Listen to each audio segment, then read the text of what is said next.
Today, we're just going to go on a crazy tour of the future of design in spatial computing, especially for Apple Vision Pro, how Apple's changed the game, where they've fallen short. So these updates that just came out are very important and are very exciting. We've been building since 2013, back in the days of Google Cardboard. We were one of the 600 apps. So we're going to talk about porting existing content. Apple started asking us for artwork, promo materials, and they started to promote us on the App Store. On day one, 8,000 hours spent viewing jigs. So this is Campfire and Vision Pro. This is in preview right now. So you see we're launching. You're going to see a user in there and a Quest controller. That's because that user is on a Quest. You'll see a user next to them with their hands. I am going to be talking about all the new stuff in Vision OS. And I think that I watched every Vision OS video, so I'm going to capture everything.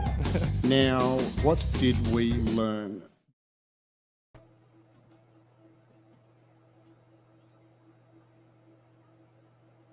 Good morning, everyone. We're really glad you're here with us today, joining us for this Vision webinar. We have some wonderful speakers to join us today. We have we actually had a Vision workshop at the AWE USA 2024 just a couple months ago in Long Beach. And we had some fantastic speakers there. We have a few of them joining us today who are going to also answer questions and chat with our host, Raven Zachary, who is co-founder of the VisionDevCamp.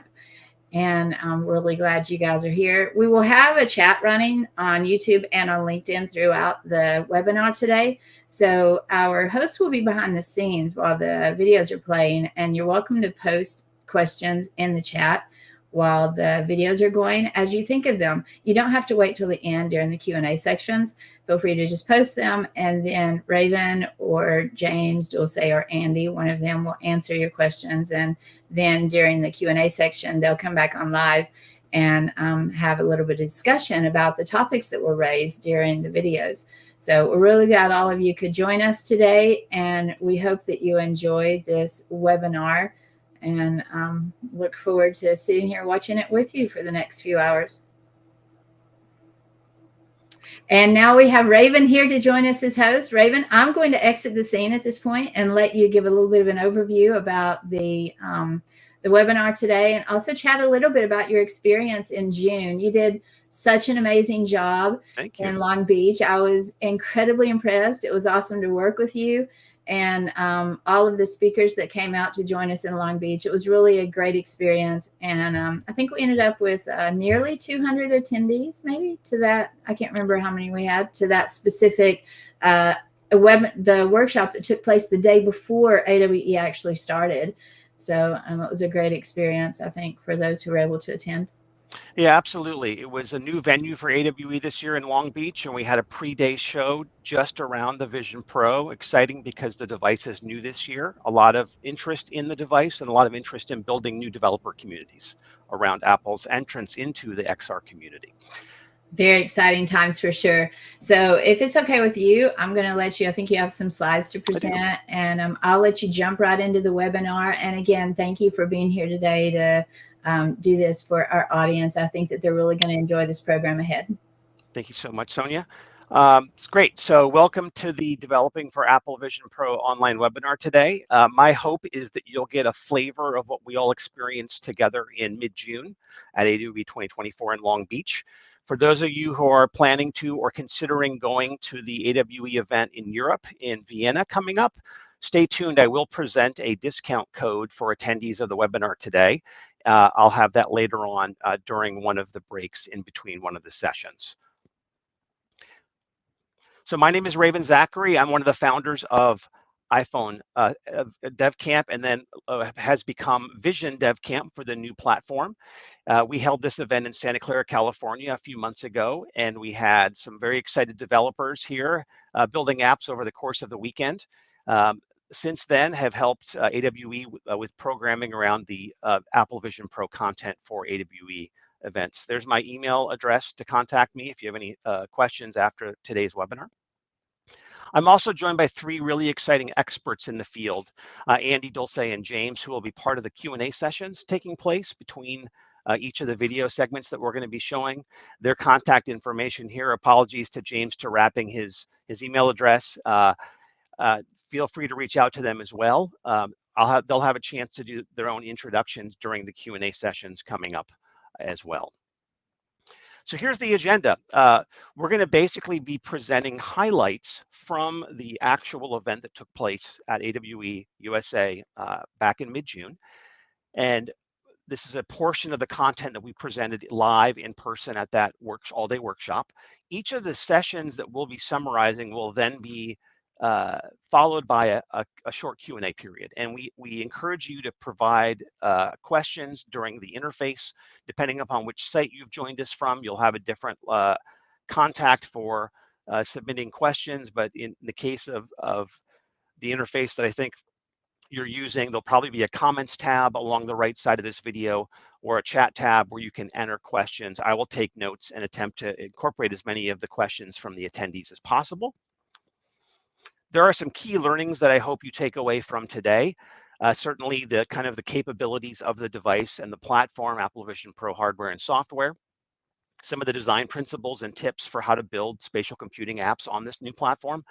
Some real world case studies for both the consumer and the enterprise markets. These are both very interesting market opportunities for Apple moving forward.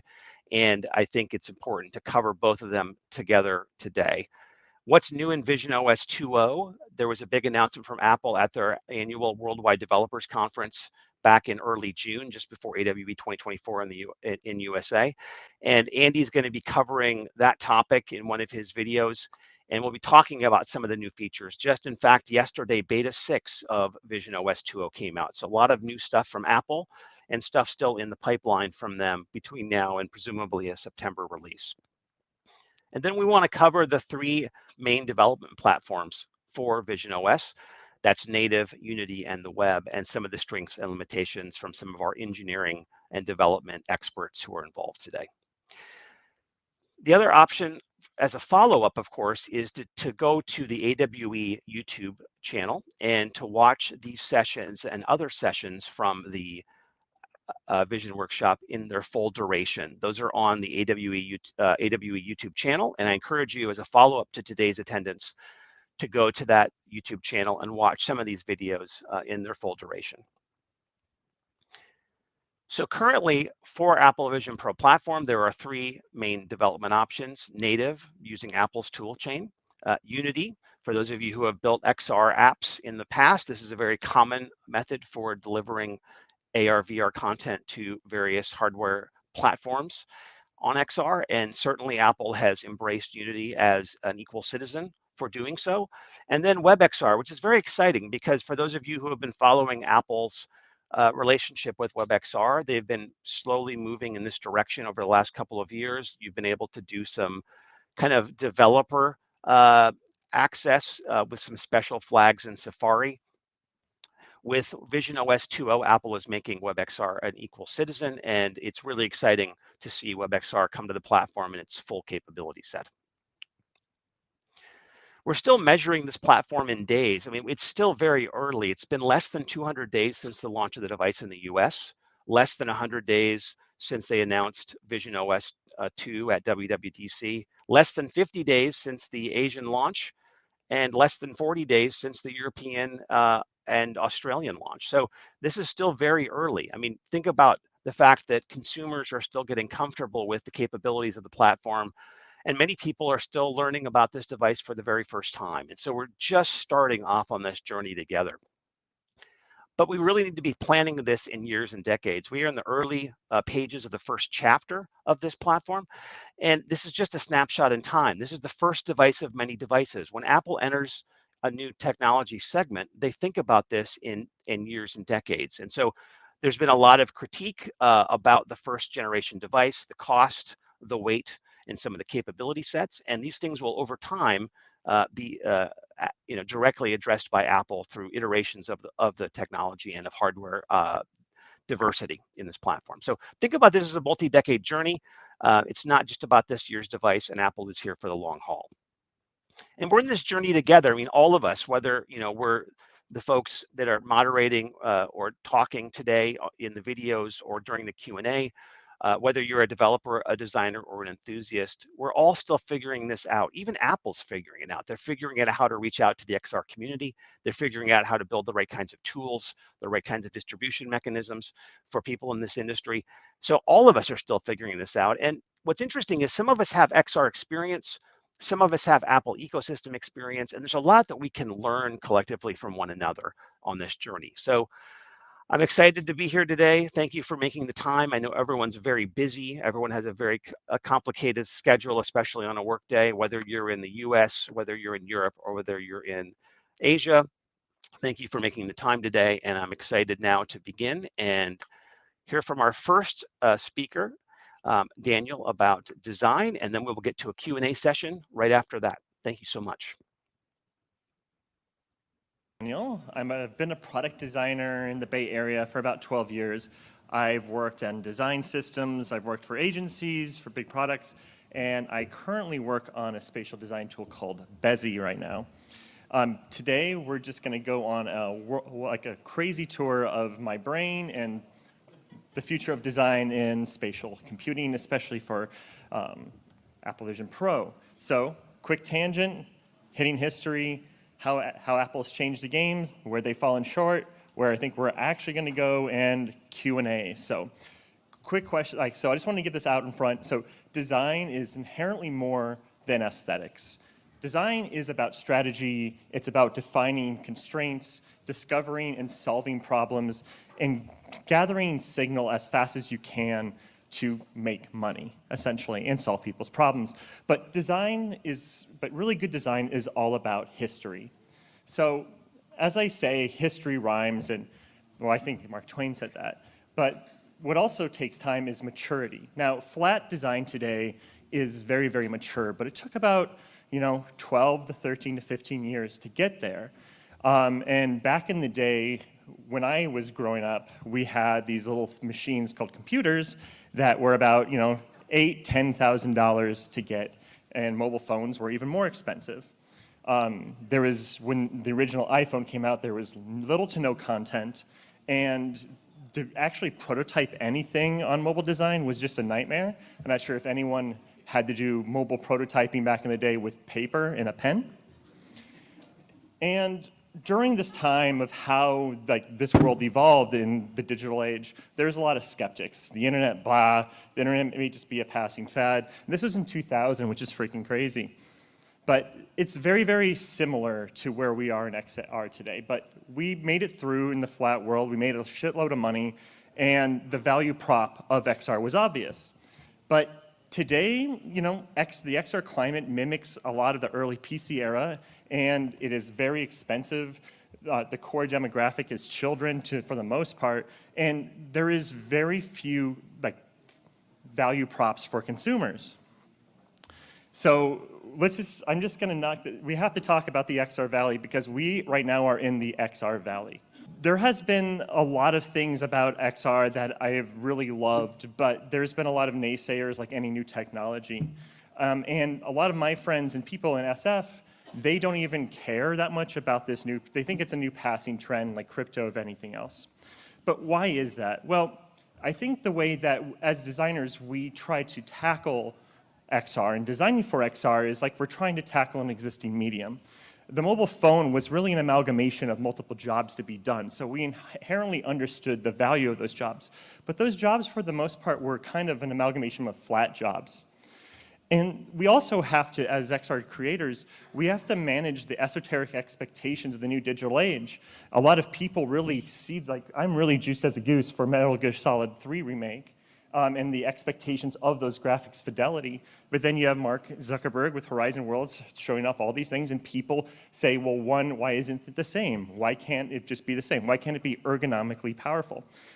Another thing is that the Windows-based workflow of the flat world just really doesn't work that well in XR at the moment. We're just trying to take something that existed in the 2D realm and kind of throw it in the XR medium, which isn't really taking advantage of the value prop of XR. And another thing that sucks is that people often choose convenience and comfort over immersion, and this has always been the case. And I mean, I spend more time in front of my phone than I do my television, and that's freaking crazy. Why would I put on a headset? So I'm just keep ragging on this shit. Another thing that sucks is that XR is saddled by the predecessor shortcomings that we can't solve ourselves. The app-to-app model doesn't work anymore. We live in a sea of applications. It just absolutely sucks. And this flat, transition between the flat and to the 3D world doesn't work. And a lot of my design friends, they don't know how to design with depth. They just have been going from screen to screen to screen. And I piss off a lot of designers because I call myself included, really good menu designers, because that's what we are. We design menus. And because of that, we haven't been able to take advantage of depth. We have little to no guidelines. The HIG has been kind of helpful, but there really hasn't been an established vocabulary that we internally can even talk clearly with. And that's when Apple Vision Pro came out. Now, Meta has been around for a long time, and their guidelines are I think they're better in many ways than the HIG.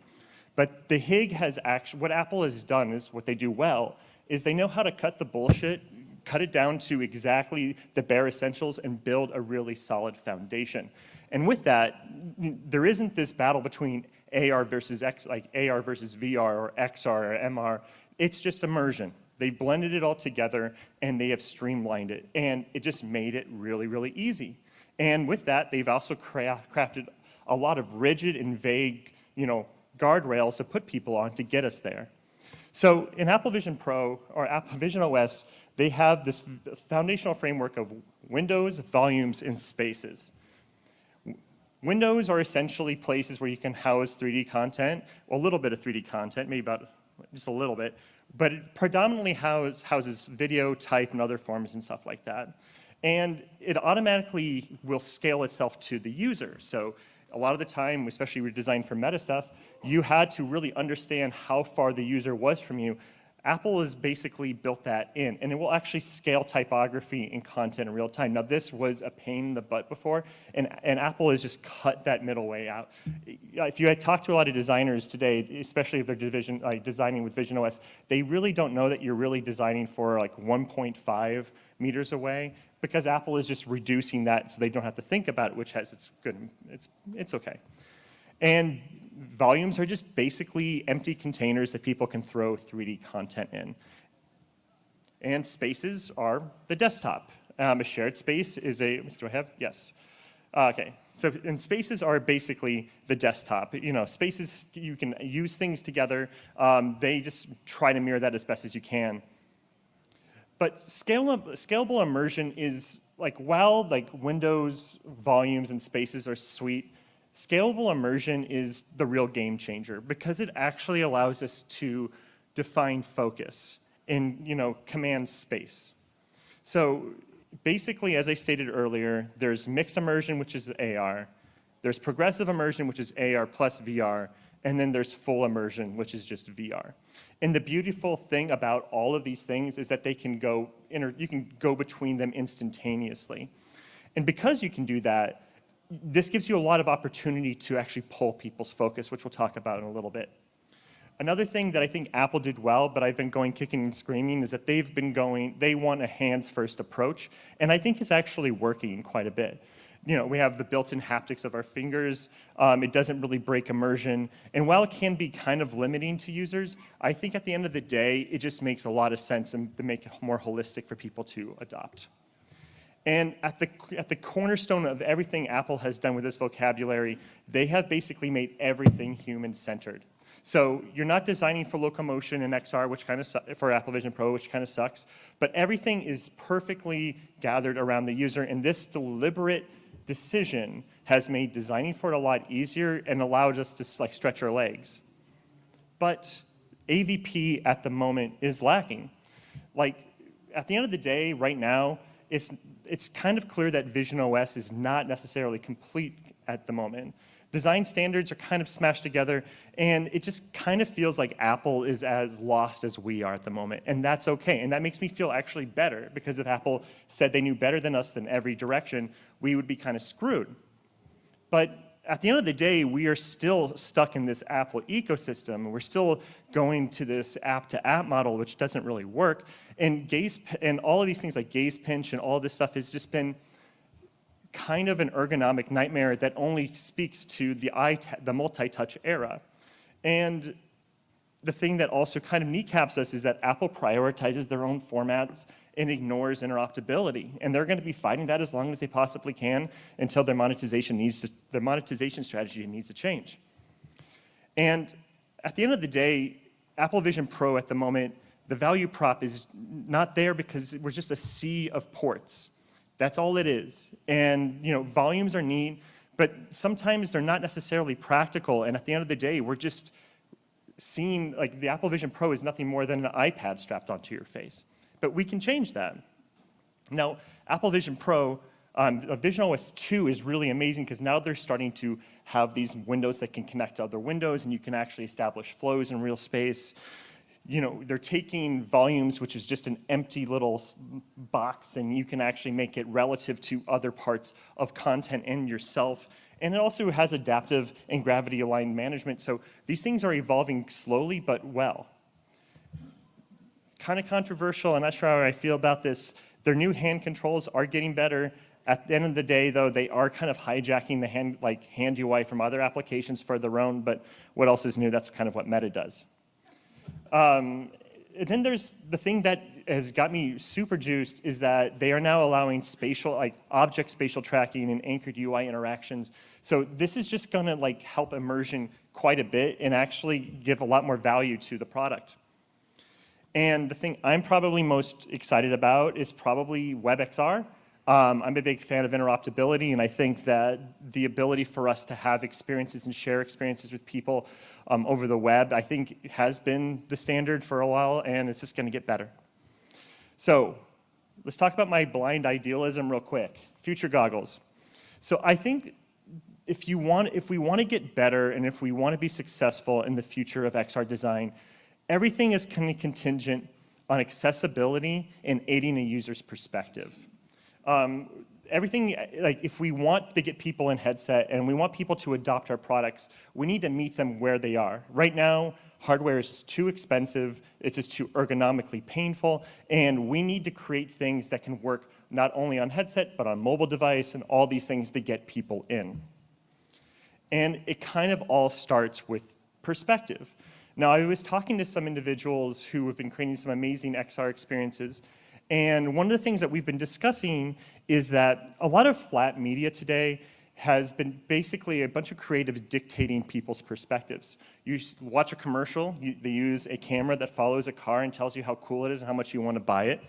But basically, that's kind of the medium of flat. You have this defined frame, it kind of locks you in, but it allows us to take perspective and paint perspective with a lens, or it makes us fill in the gaps like in a painting, and it makes us have to kind of puts us in a box of another person's perspective.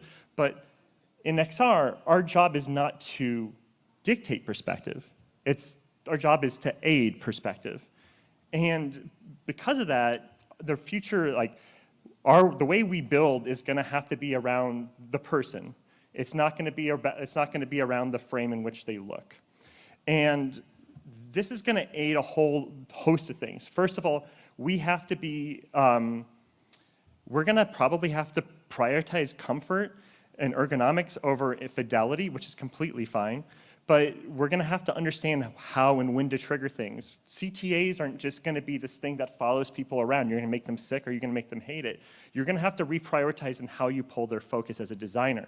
And that is going to be very, very tricky. But with that, it's going to be really sweet. And everything has to be multimodal. So what do I mean by multimodal? Well, that's kind of a word that a lot of people use. But in a way, multimodal is we need to design our products to span a whole different set of rooms, lifestyles, disabilities, and stuff like that. And and I think the future of XR design is going to be designed around the human body. And so because of that, our content is going to have to be dynamic. Now, I'm not sure how many of you have designed for mobile applications. Designing for just one platform, like a Vision, for iOS, was a nightmare, let alone Android, iPad, all of that stuff. I worked on teams of thousands of designers, led them, and we could basically prioritize one. But now we have to prioritize multiple different headsets, and multiple different screen resolutions and multiple different experiences based on multiple different types of human bodies. And this is where the future, I believe, of AI and design systems will come into play.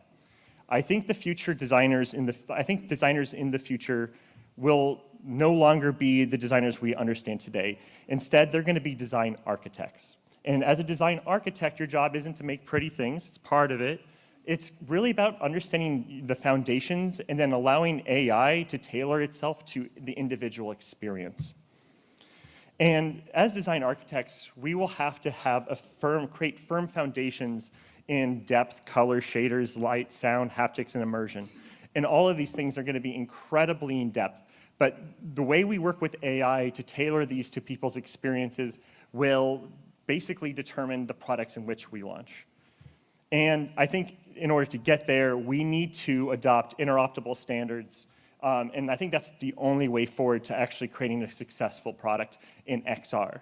And I think this has already happened today. I mean, you have the Kronos Group, you have WebXR, and GLTF, OpenGL, OpenXR. All of these things are the future, and I personally believe that progressive web applications will also get us there. Again, I do not think this app-to-app model, like Unity-to-Unity model of this world building is the future. I think it has to come from the web, and I think it has to have open standards. And I think the new monetization is going to be coming up quite quickly from that. So, yeah, thanks for listening, everyone.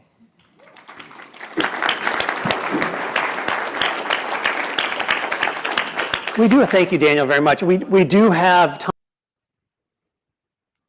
All right. Thank you, everybody. That was Daniel giving a great presentation on his perspective of design issues related to the Vision Pro. And I want to get into some Q&A now with Andy. Hope Andy is there. Before we get that going, I do want to share some slides and give you some information about some related content coming up that will be of value to you. If you've never been to AWE, highly encourage it.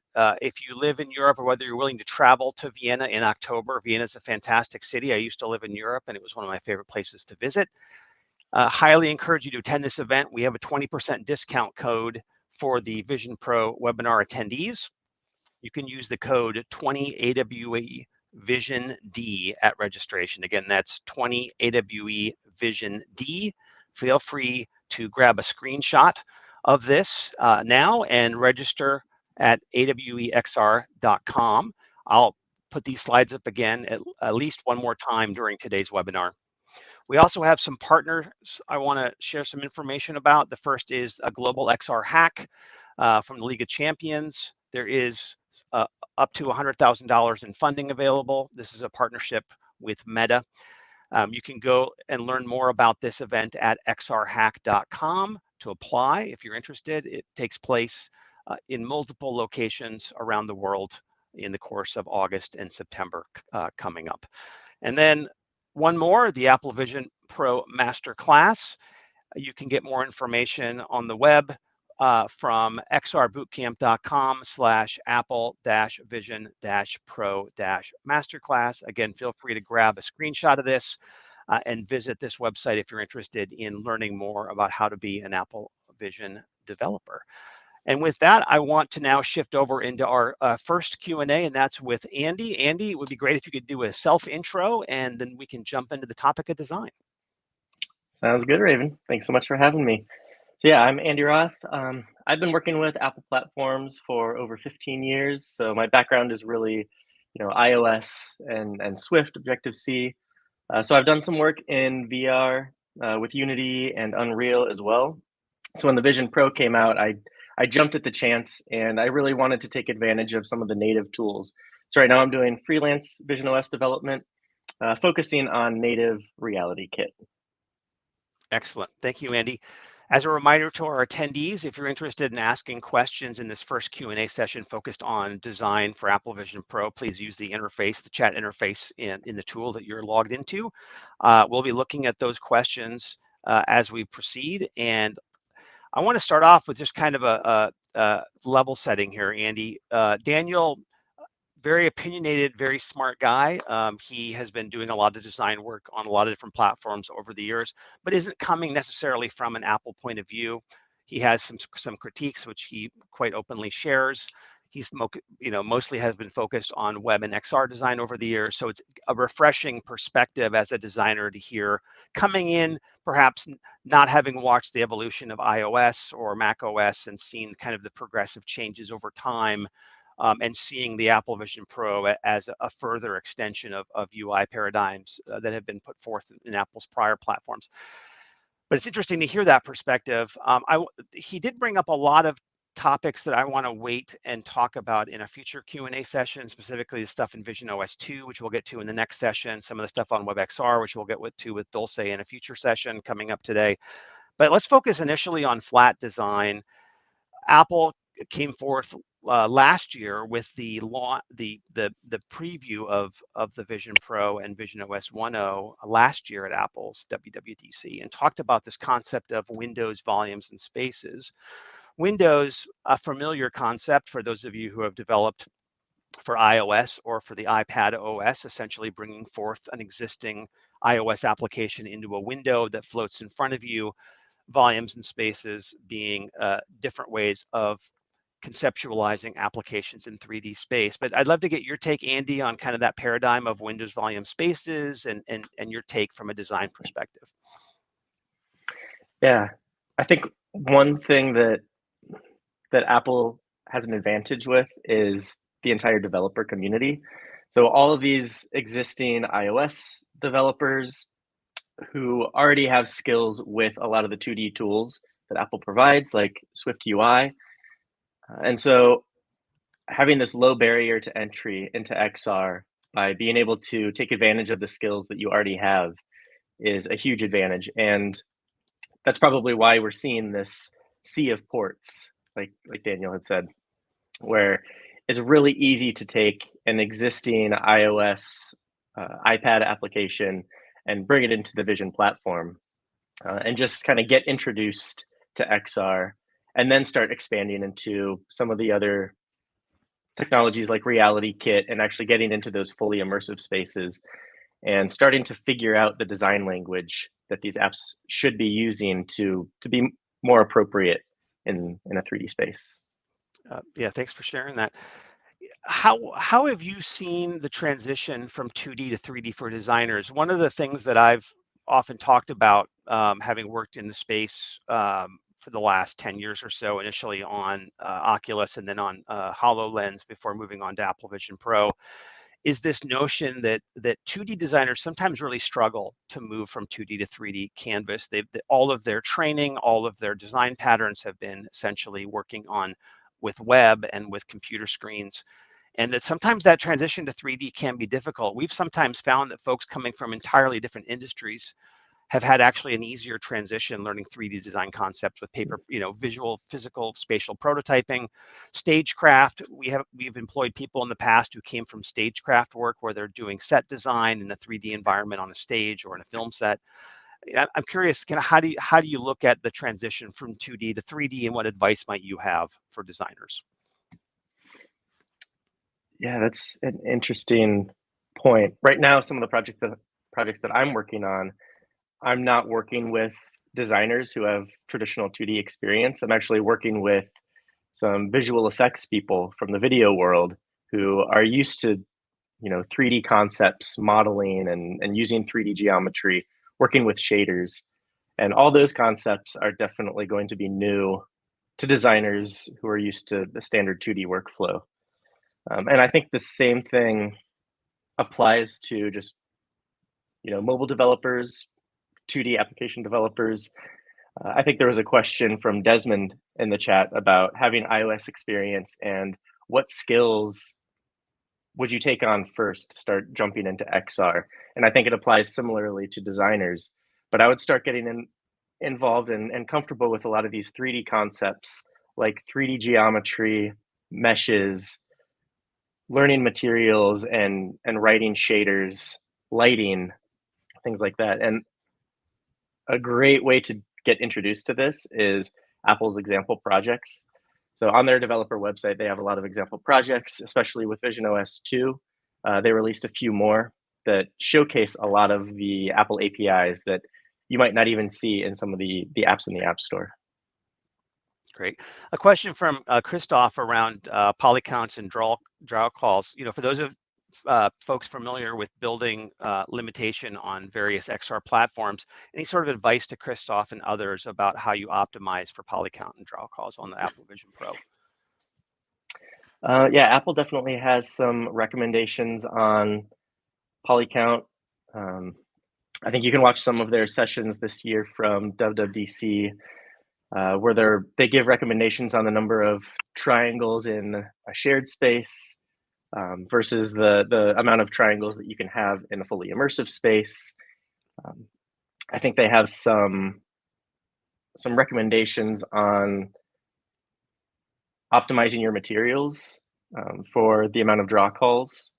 I can try to dig up some of those WWDC presentations, but they're really helpful. Yeah, a lot of great stuff on Apple's website. You can go to developer.apple.com. There's a lot of videos that have been posted. They've also cross-post on YouTube. So oftentimes if people are searching for things like Apple Vision Pro design or UX, Apple videos will come up, as well as videos that have been presented at AWE this year. Let's look at ergonomics just for a moment, not a direct topic for design, but a question from Ryan around how do we get around eye strain and stresses from prolonged use. Would love to just get your take on this first gen Apple Vision Pro, and certainly there will be advancements from Apple in future devices, but just some of your thoughts on eye strain and prolonged use. Yeah, it's a hard question from a software perspective. I feel like this is mostly constrained to the hardware and just having a screen, right in front of your eyes, and just the form factor of the device itself being heavy on your head can cause some stress from prolonged use. I think in terms of software, we just have to be aware of the usage patterns of the people using our apps, and be aware of the amount of motion that we have so that people aren't getting motion sickness, and just using the apps ourselves and making sure that they aren't causing too much stress from prolonged use. Yeah, I'd add some comments. I'm one of the lucky folks who had no problem with the solo knit band, a very comfortable band. They also include a dual loop band in the box. What I've often encouraged folks who have had issues with ergonomics is to just find the right strap combo. It could be the level of tightness. It could be finding a third-party strap. We now have a number of third-party straps to reduce some of the strain or some of the front loading issues. But play around with the fit. I mean, try different fits, try different balancing. If you have a prescription, a glasses prescription, as I do, make sure you get the custom inserts to help with eye strain. I've used the device as much as I think the first weekend I had the device, I tried an all-day session. I think I got to 6.5 hours.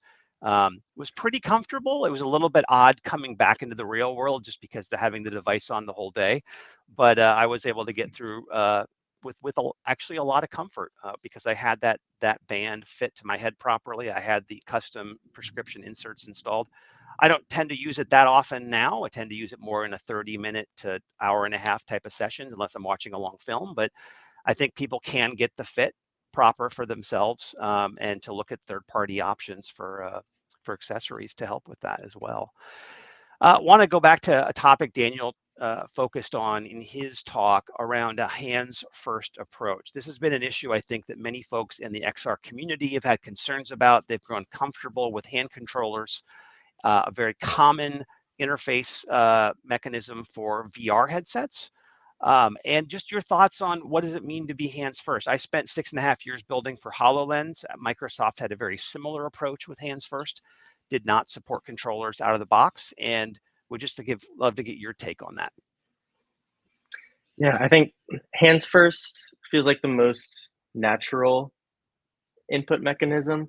Has the least barrier to wearing this device and getting into this experience, so that you can just put it on and you don't have to worry about grabbing your controllers and trying to juggle all these different pieces of hardware at the same time. And it does work surprisingly well. I think there are certain drawbacks when you are trying to work on productivity pieces. Like if you're trying to work on your day-to-day work throughout the day, you need your mouse and you need your keyboard still. You can't go totally hands-free. I think there's things like gaming where you obviously, and a controller is very important to get that really fine-grained, detailed movement. I think there's definitely some places to explore whether or not Apple brings in the Apple Pencil to use some gestures there for Vision Pro. But they did add the new keyboard breakthrough in visionOS 2.0 so that now you can see your keyboard through an immersive space.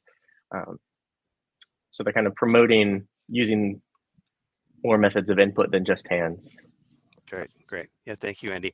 We're going to go ahead and move on to your talk now. So I'll get a chance to come back and do some Q&A with you about your What's New in visionOS talk. And with that, let's get the next video rolling. And Andy, I'll see you back in a few minutes. Sounds good. My name is Andy Roth, and I am going to be talking about all the new stuff in visionOS. So all this stuff was announced last week at WWDC, and I think that I watched every visionOS video, so I'm going to capture everything. I'm sure there's stuff I'll miss, but hopefully I've got everything. So just a little bit about me. So I'm a freelance visionOS engineer. Most recently, I've been working with Adam Lissagor and the team at Sandwich.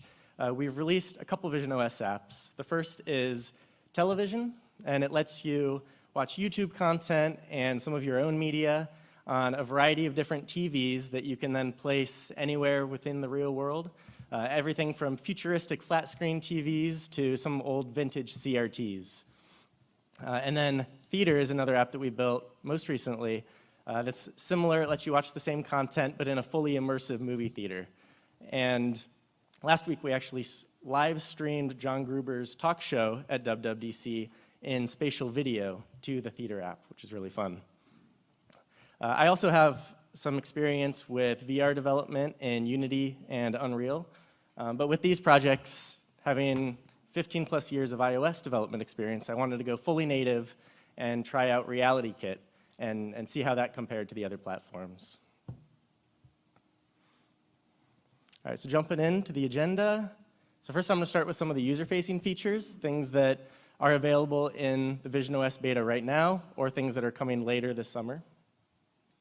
And then I'm going to jump into what I think are the really fun pieces, the developer APIs, starting with new additions to volumes and immersive spaces, RealityKit 4, and Reality Composer Pro 2, some of the new enterprise APIs that are available, and even more. All right, so jumping into some of the cool user-facing features that you can try out right now. The first is this customizable home screen.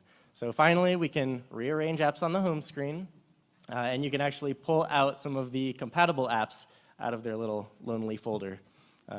So those live alongside all your other visionOS apps. And one of the big ones is new gestures. So now, instead of having to push the digital crown every time you want to see the home screen, you can just put your palm out, and you look at your palm, and then you can tap to view the home screen.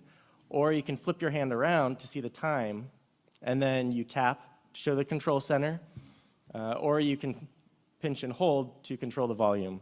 And so this makes it much easier to get to control center. You don't have to do the awkward look up at the sky gesture that was in visionOS 1. And then there are also some big improvements to the Mac Virtual Display. So now there are more resolutions available. You can go wide and even ultra wide. So this will be great for doing any kind of work, especially if you're developing for visionOS. They've added mouse support. So now you can connect third-party mice just for more control options. And keyboard breakthrough. So if you've ever been working, especially in the Mac Virtual Display, where you're using your keyboard and you're in a fully immersive space, you can see your hands, but your keyboard just disappears, and so it makes it really difficult to type. So in visionOS 2, they've added keyboard breakthrough, so your keyboard is actually visible through that immersive space. And an AirPlay receiver. So now you can AirPlay content from a nearby Mac or iPhone into the Vision Pro itself. So you could watch a movie from one of these other devices, or screen share into the Vision Pro. In terms of media, so there's now a spatial photo conversion. So this lets you, in the Photos app, take any of your old 2D photos from your library and actually convert them into the new spatial photo format.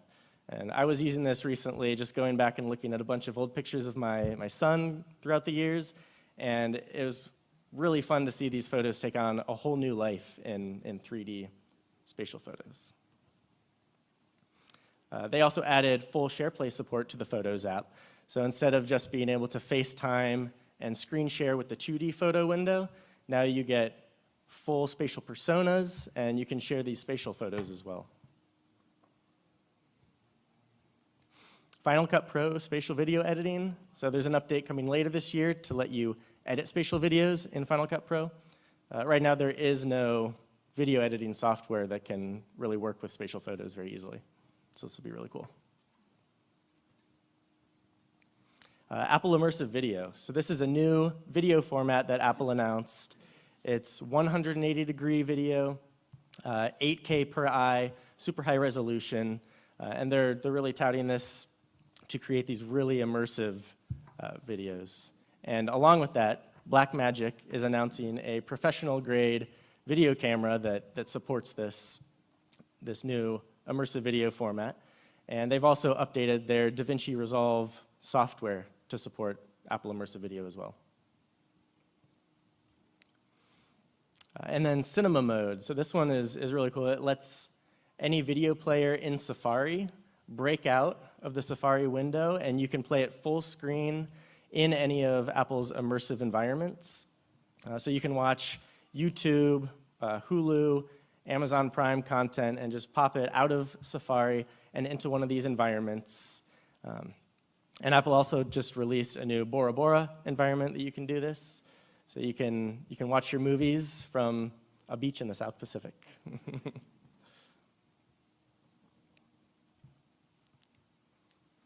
Some more user-facing enhancements are for guest users. So I don't know if you've ever had a guest user try on your Vision Pro. They have to go through this calibration step up front. It takes a couple minutes.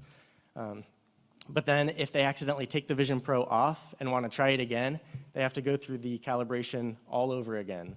And so now with guest user enhancements, their calibration data will be remembered for up to 30 days, so they can continue using it more than just that first time. For persona enhancements, so they've improved some of the skin tones and vibrant clothing colors of the personas. They promise better hand movements for these spatial personas. And with the mindfulness breathing detection, so in the mindfulness app, it will now detect your breathing and sync all of the environment animations to your breathing itself. And with train support for travel mode, similar to airplane mode in VisionOS 1, so now you can turn on travel mode on a train and all the tracking still works within a moving vehicle. Live captions. So with live captions, you can turn this on as an accessibility feature, and it actually shows live text representation of what people are saying around you. And so right now this is an accessibility option, but you could see how cool this would be if it eventually supports live translations as well. You can just walk around and see those live translations right in front of you. All right, so now getting into some of the developer APIs, starting with volumes, volumetric windows. So the first new thing about volumetric windows is they have these base plates. And a base plate is a visual representation of the bottom of the volume. So you get a good idea of how large the volume is. Just when you look at one of the corners, it gives you a little reflective shine. And similar to that is volumes are now resizable. So in VisionOS 1, they had to be statically sized at build time, and then they could not be configured after that. So you had one set size for your volume. But now with VisionOS 2, you can allow users to resize them manually, just like plain windows, or volumes can resize themselves based on the content within that volume. With ornaments, so with visionOS 1, volumes could add toolbars to the bottom, like this little, you can see the blue ornament in that screenshot. But with visionOS 2, now they're fully supporting ornaments, so you can attach these to any side of a volume, the left, the right, top and bottom, and you can even specify the back or the front of that volume. And it's also really cool that these ornaments will change their transforms based on where you are relative to the volume. So if you walk to the side of the volume, the ornament will actually change its orientation so that you can see it. And we can get this programmatically. So you can adjust some of the content within your volume based on where the user is in relation to it, which is really nice because in volumetric windows like this, we can't use ARKit, and so we can't actually get the location of the user's camera like we can in a fully immersive scene. With world alignment, so now by default, volumes will tilt when they're dragged around. So if you have a volume and you tilt it up above you, it will actually rotate to face down towards you. And this is completely optional, so if you want, you can still maintain gravity-aligned world alignment for cases where you want your volume to remain flat. And dynamic scale. So with regular windows in visionOS, as you move them away from you, they actually scale up to maintain their size. But in visionOS 1, volumes, as you drag them away, they just get really tiny. And so now there's dynamic scale support. So if you want, you can choose to have your volumes also scale up as they're dragged away to maintain their size. So with immersive spaces and ARKit, the first, we have some good progressive immersion improvements. So progressive immersion is where you have an immersive scene, but you can use the digital crown to dial in and out the level of immersion. With visionOS 2, they've added the ability to provide minimum and maximum immersion amounts. And so you can really get some fine-grained control over the immersion experience for your app. And you can also respond to changes in the level of immersion. So in Apple's example, this botanist app, when you go fully immersive, the robot actually walks towards you, and then as you dial down the immersion to just a small point, the robot walks away from you. With surrounding effects, you can tint the pass-through video or dim the pass-through video around you just to focus on some content in your scene. In Apple's example here, as the robot walks over to the different plants, it tints the pass-through to the color of that plant. And now getting into some of the ARKit APIs. So room tracking is a new one. This one actually lets you detect when the user moves from room to room. And so you can customize your immersive experience based on the geometry of the room that the person is currently in. With my television app, I was thinking this would be a good idea. So you're in one room and you can place a TV on a table, but as you leave and you go to a different room, I can hide that original TV so you don't see it through the walls.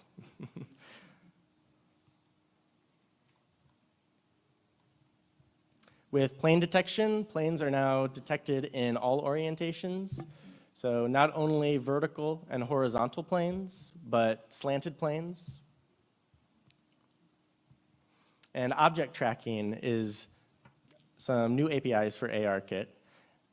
What you do is, with the help of CoreML, you train a model to recognize a 3D object, and then RealityKit will recognize that object, and you can attach different entities to it in 3D space. So in Apple's example, they're detecting this globe, and once the globe is detected, they launch a little rocket off of the Earth, and then there's also a moon that orbits the Earth. And they even went a step further and used an occlusion material on the detected mesh of that globe. So when the moon is rotating, it actually disappears as it goes behind the real-life 3D globe. and hand anchor prediction. So this is a big improvement to hand anchors and hand detection. If you're relying on really low latency and you're attaching something to the user's hands, but you want it to stay really close and accurate to where the hand movement is, you can actually get a prediction of where the hands will be in the near future. And you can attach the object to that position instead, and it leads to this really low latency hand prediction. All right, jumping into Reality Kit 4. This is some of the stuff that I was the most excited about. First is custom hover effects, which is also available in SwiftUI outside of Reality Kit. But in VisionOS 1, all we really got was this little spotlight effect when we wanted to add an effect when someone looks at something. And Apple's big on privacy, so they don't let you execute any code when someone's looking at something. You can only use these kind of limited APIs around hover effects. And so now with VisionOS 2, you can add a highlight effect. You can tint any entity any way you want. And then there's also some shader graph nodes that have been added so that you can do completely custom effects in your shaders when somebody is looking at an entity. And then in SwiftUI, similarly, you can apply any kind of transform to your SwiftUI views when someone is looking at it. You can create multiple animations. You can delay different animations and then group animations together. And it lets you create really great hover animations similar to the tab bar in VisionOS, where it just shows the icons on the side, and then when you look at it, after a brief second, it opens up and it shows you the full label of each of those tabs. So things like that are completely available to us now in SwiftUI. Dynamic lights is a big one. So with VisionOS 1, all we had for lighting was image-based lighting, which uses an HDRI image to apply that lighting to each of your meshes in the scene. And now we have dynamic lights. You can add directional, spotlight, and point lights. You can see in this example, the little spaceship has a spotlight on the front, and it's shining on the asteroids. And this is one example of the cross-platform support that Apple is bringing. They're bringing all the different platforms into parity. Dynamic lights were previously available in Reality Kit on iOS, but they weren't on VisionOS. So now those are being brought to VisionOS, and other APIs that were in VisionOS, like a reality view, the shader graph, or spatial audio, those are coming to iOS and macOS. So this makes it really easy if you want to port your VisionOS Reality Kit app to some of these other platforms, or just combine all of your Reality Kit code to be more cross-platform. There are some portal enhancements. So a portal is where you have an immersive scene and it's masked through a mesh. With VisionOS 1, those objects were completely masked, so they only existed within the portal. And with VisionOS 2, they've added the ability to cross out of the portal. So you can have things that are masked inside the portal and then they gradually come out into your real world space. Reality Composer Pro timelines. So these let you author timelines and animations within Reality Composer Pro. You can animate entities that are within your scene. You can spin or translate different things, and you can also perform actions on this timeline. So you can do things like playing audio, or you can post a notification that you actually respond to within your code. And the Reality Kit debugger is super helpful if you're working in Reality Kit. So just like we have in UIKit and SwiftUI, we have the view debugger. Now in Xcode, you can debug your Reality Kit scene. So you can hit pause, and you can see your Reality Kit scene in 3D, and you can actually go through the entity hierarchy and inspect all of those entities, as well as all their components and the properties of those components.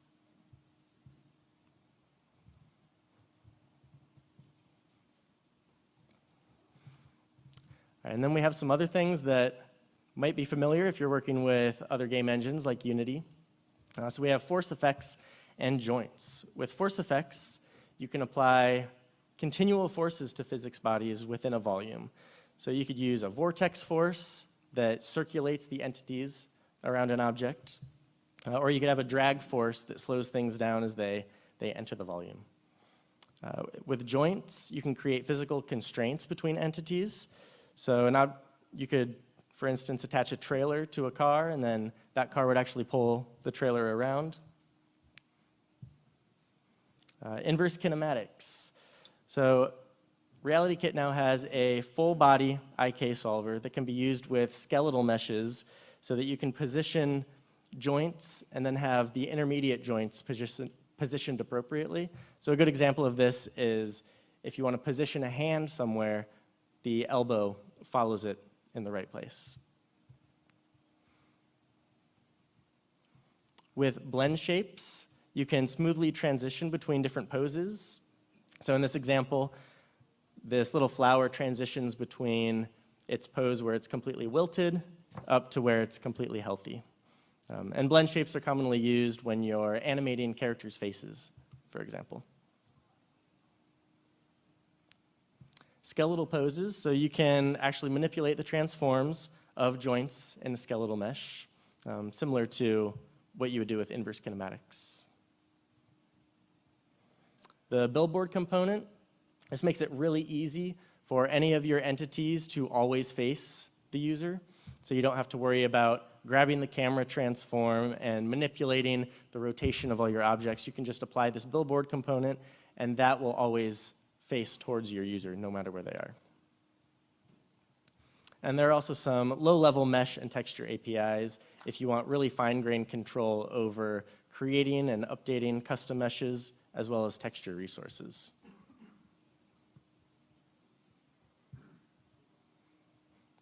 So enterprise APIs.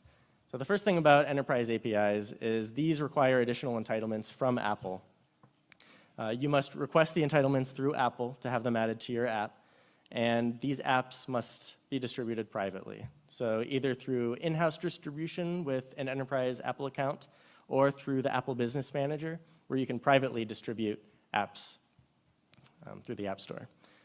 And so these aren't actually available in public App Store apps at all. The first one is main camera access. So you can get full access to the camera's video feed, and this could be used, for example, on a production line using a computer vision algorithm to detect anomalies. There's also pass-through in screen capture. So when you're using the screen capture APIs, currently when you do that, you can see all the windows, but the pass-through video is just completely blacked out. And so with this enterprise entitlement, you can now use screen capture and capture everything that the user is seeing. And so this could be used when you're trying to remotely troubleshoot something. You can send exactly what that person is seeing through the screen capture. With spatial barcode and QR code scanning, you can get the location and the payload of different barcodes. So this could be used in a warehouse where a worker wants to just look at a package barcode and immediately see what's inside of it. With Neural Engine access, if you want to run ML tasks and actually take advantage of Apple's Neural Engine, you can do that with this extra entitlement instead of being able to run just on the CPU and GPU. And enhanced object tracking. I talked about the object tracking APIs in ARKit earlier. With the extra enterprise entitlement, you can detect more things, more objects being tracked. You can increase the tracking rate or the detection rate of the object tracking. And there's increased performance headroom. So you can opt into this and use more of the CPU and the GPU resources at the trade-off of having the fans run a little bit harder.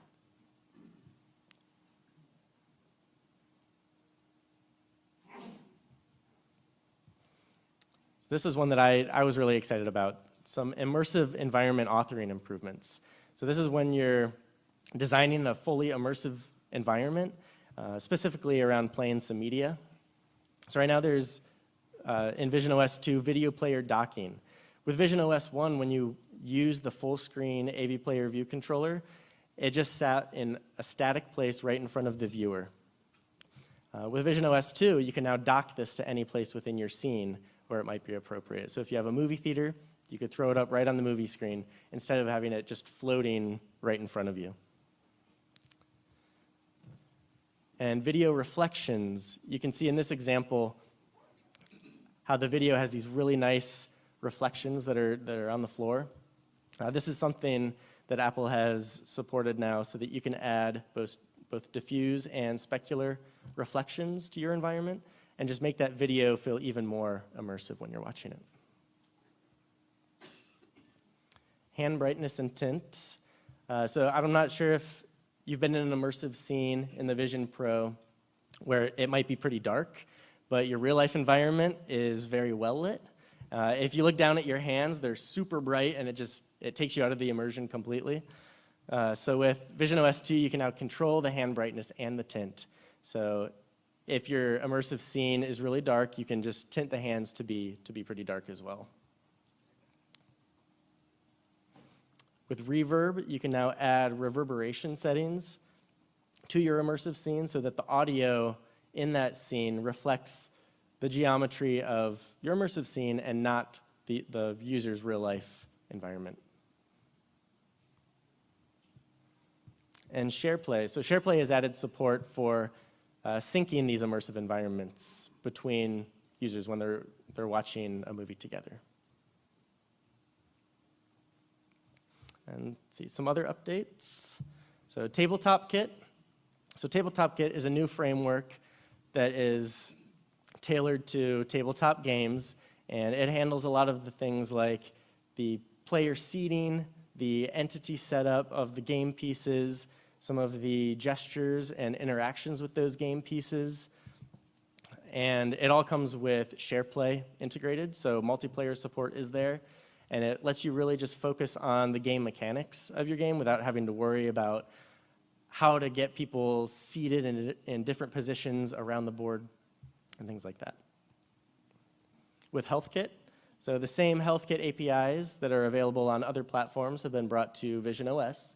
So whether you're making a visualization that reads HealthKit data, or if you're building an immersive workout app that needs to write data to HealthKit, all these APIs are available to us now. With multi-view video, this is a way that you can have multiple AV player view controllers at a time, and it lets the user select as many videos as they want. You can see in this example watching some soccer games, and then having a few of them on the side, and then this framework in AV Foundation takes care of making one video the primary video and controlling playback of all of these through a single control bar. Custom spatial persona templates. So with VisionOS 1, if you're integrating SharePlay in your app and you're using spatial personas, you have just 3 spatial persona templates. And that's how the different spatial personas are aligned in relation to each other. So you could have side-by-side, conversational, where they're kind of in an arc, or circular, where everyone's sitting around a central area. And with VisionOS 2, you can now make your own custom spatial persona templates. A good example would be a chess game. Maybe you have 2 people sitting at a table, playing the game, and then everyone else is a spectator located around the table itself. And something that I was very excited about, I'm not sure if you've tried to develop SharePlay for your VisionOS app, but you either have to have an iOS app that you're SharePlaying with yourself, because you can't put on, even if you had 2 Vision Pros, you can't put on 2 Vision Pros at a time. So you'd either have to use an iOS app or have some of your coworkers with Vision Pro, and you keep having to bug them to test. So with VisionOS 2, the simulator actually supports simulated FaceTime calls. So you can develop SharePlay apps really easily within the simulator. Awesome, and that's all the updates. Thanks, everyone.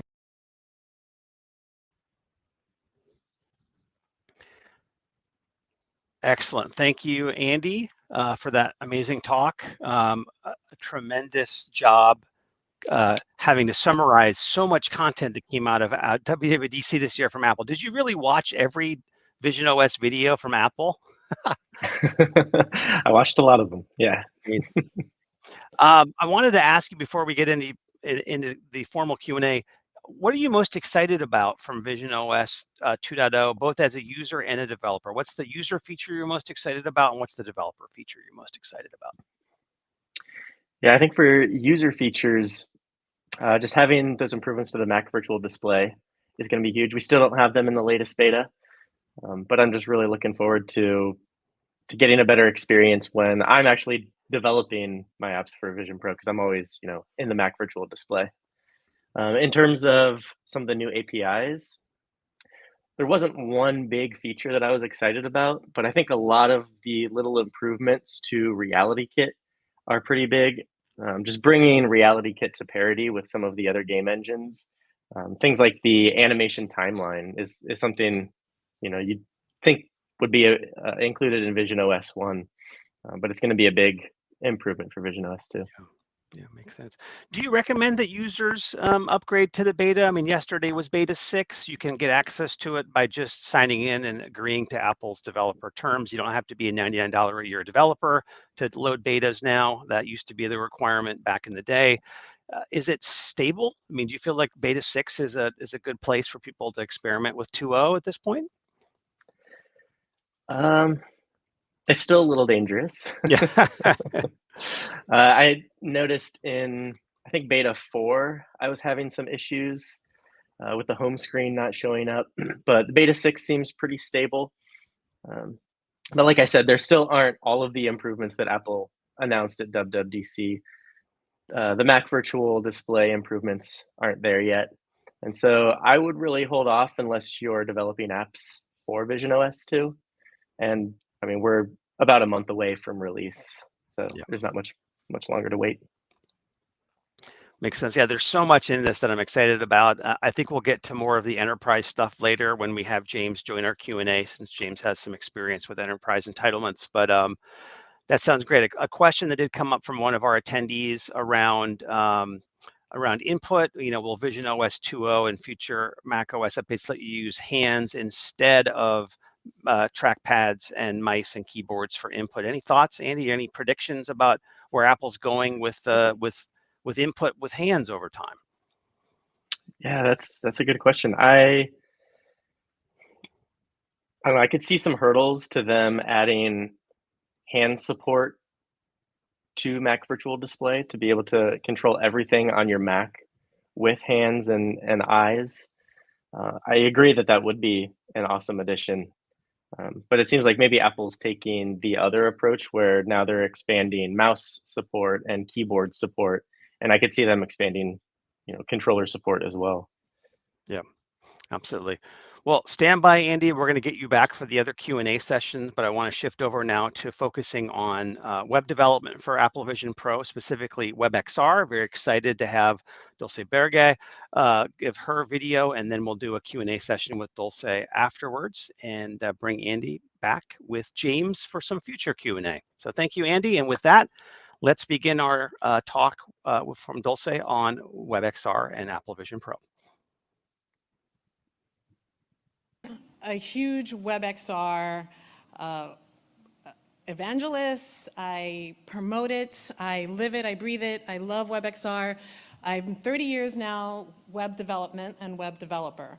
I jumped into XR, or at the time it was just virtual reality and not even augmented reality yet, back in 2007, 2008, around there, and that was when I jumped into a lot of metaversal spaces, Second Life, Entropia, World of Warcraft, and I was always reminded of the fact that Neil Stephenson said that the internet was the metaverse. The internet was this place that we were going to go to and get completely immersed and lost. And as these headsets started to emerge, the DK kit came out, and people were strapping VR on our faces, and we were getting completely lost in these applications. And we had these headsets that were very much singular experience. I started to realize that the web, really had more to offer in that way. And at the same time, the W3C had organized into a group, the Immersive Web Working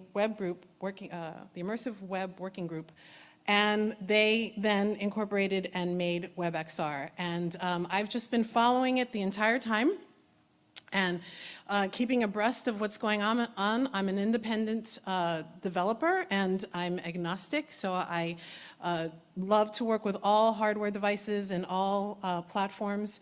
And I'm very big on interoperability, and I'm very big on the fact that in order to make a holistic, comprehensive experience that multiple people can enjoy and have, you have to take in consideration many different viewports, many different ways of accessing this information. And I think WebXR really hones that in really well and gives you a lot of freedom and a lot of ability. So why is WebXR important, right? Well, WebXR is very important because you can use it in the browser. And what's really cool about the current modern browsers that we all work with is that they're all kind of in a kumbaya with each other right now. Being really spearheaded by Google with Chromium, all browsers worth anything like Safari and the Edge browser and Samsung's internet browser along with Chromium, they all give you these very nice experiences that are pretty consistent across the board, standardized, and they are able to work on many different devices, headsets, the mobile device, the iPad, whatever it may be. Now, the reason why I think WebXR is so valuable in multiple communities and multiple industries is because everybody has a web presence. Everybody has developed their online resources. Everybody has stores of data and information that's already online that could be leveraged and used in WebXR. And right now, the state of WebXR is kind of getting turnkey a bit, especially since if you understand HTML, you now have a whole library of tags that you can use. You've got the model tag, you've got the related tag, you've got A-frame, and all of that is based on very simple tags that you can place into a web page, a document, and publish that, and that will instantly take you into a VR experience or an AR experience. Very seamless. And you have control because it's on your web, right? It's on your website and your web servers and in your domain. So the key features of WebXR is the ability to have these immersive experiences both in VR and in AR, and being able to switch seamlessly between the two. And because these things are standardized now, the browser already understands these things. And when you lay out your code, you could definitely indicate like with Safari, you have the related tag, and you can indicate that it's either AR or VR, and Safari automatically knows how to handle this piece of content. And it could be a URL link, it could be an actual scene, a USDZ scene, it could be a GLTF, and it even can be a link into a deeper Unity application. So there's just so many different options that you have working with devices and with WebXR. Then you've got the device API, which is very important. That's what the W3C is in charge of really honing in and making sure that those standards work together so that if you are on a MetaQuest Pro or an Apple Vision Pro or even an iPad or iPhone, the gesturing, the way that the hardware handles, the UI, the UX inside the scene is all consistent and it's standardized across the board. So all these browsers are working with the device API and making sure that they work in standard with each other. And this working group meets every month. They have, so it's an ongoing, it's a living language of WebXR. Everybody's got a seat at the table. So these languages that you're using, the key technologies, will be WebGL, WebAssembly, Free.js, A-Frame, Reality Composer Pro, Babylon.js, and Xcode. And Babylon.js, 3JS, and WebGL are all JavaScript API-based languages. And WebGL and the people at the Kronos group have been working really hard to make sure that there's a lot of standardization going on the web. So, working with GLTFs and working with the different GPU standards that you have within the browser on how it renders and how your scenes look and feel. That's all controlled with the WebGL. And you get some flavors there. You've got the 3JS and the Babylon.js. They both are very strong pieces of software that do amazing things, but they have different abilities, different shading techniques, different handling, and so it all depends on what you're doing. So when you're developing, you're kind of wide open, and what I hope to do, especially with the document that I gave you, I hope that I'm able to show you what all your options are with WebXR and maybe even give some examples of what you could potentially do with these different frameworks and how they all kind of work together to just give you a good start on what way you want to think about your web presence with WebXR if you do choose to use WebXR. Okay, so again, the W3C, they are standardizing all of this stuff. Everybody's got a seat at the table. We've got, I'm going to skip to the next slide. We've got Mozilla and Google and Meta and Apple, Niantic, Samsung, and Microsoft, making sure that everybody works together. It's a true experience for the end user. It's not a fragmented experience. If I'm on a Samsung device and you're on a MetaQuest and we're having the same experience, it's going to be a consistent, clean experience. So it's very encouraging to see this many companies all getting together monthly. They even have a yearly in-person, and they all sit together in person and do this work. And they're not getting paid for it. This is all out of their own time and space. And we've got two very cool, amazing developers at Apple on the team, Brendel and Ada, and I love both of them. And Ada's been a part of the W3C since the very beginning, so she's a very important person to Ada Rose Cannon. She's a very important person to WebXR. Okay, so the latest updates, are really important for Apple Vision Pro. So a lot of people were very upset that they weren't able to do a lot of the WebXR out of the box when they first got the device. So these updates that just came out are very important and are very exciting. You've got improved WebXR support, you've got the performance enhancements, you've got different types of tools and APIs available within WebXR now.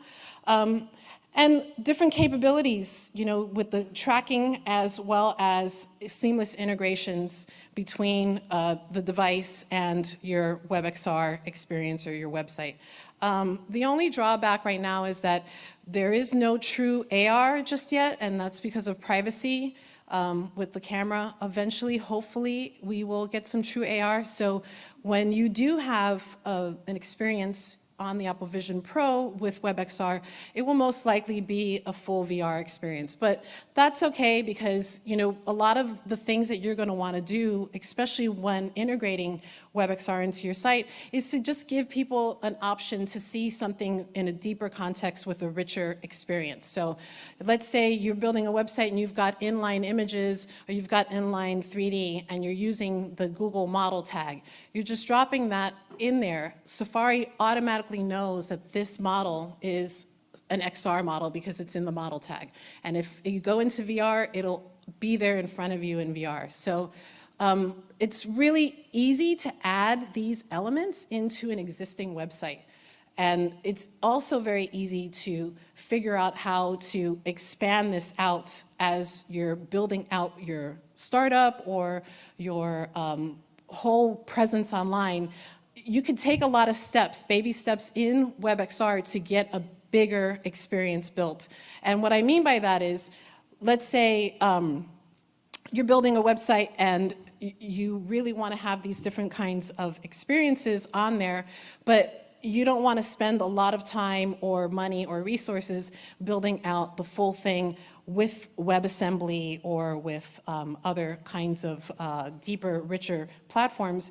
You could start off by using Apple Quick View or Quick Look and Reality Composer, and you can set up scenes and have those inline on your web page so that you could then bring people into those experiences.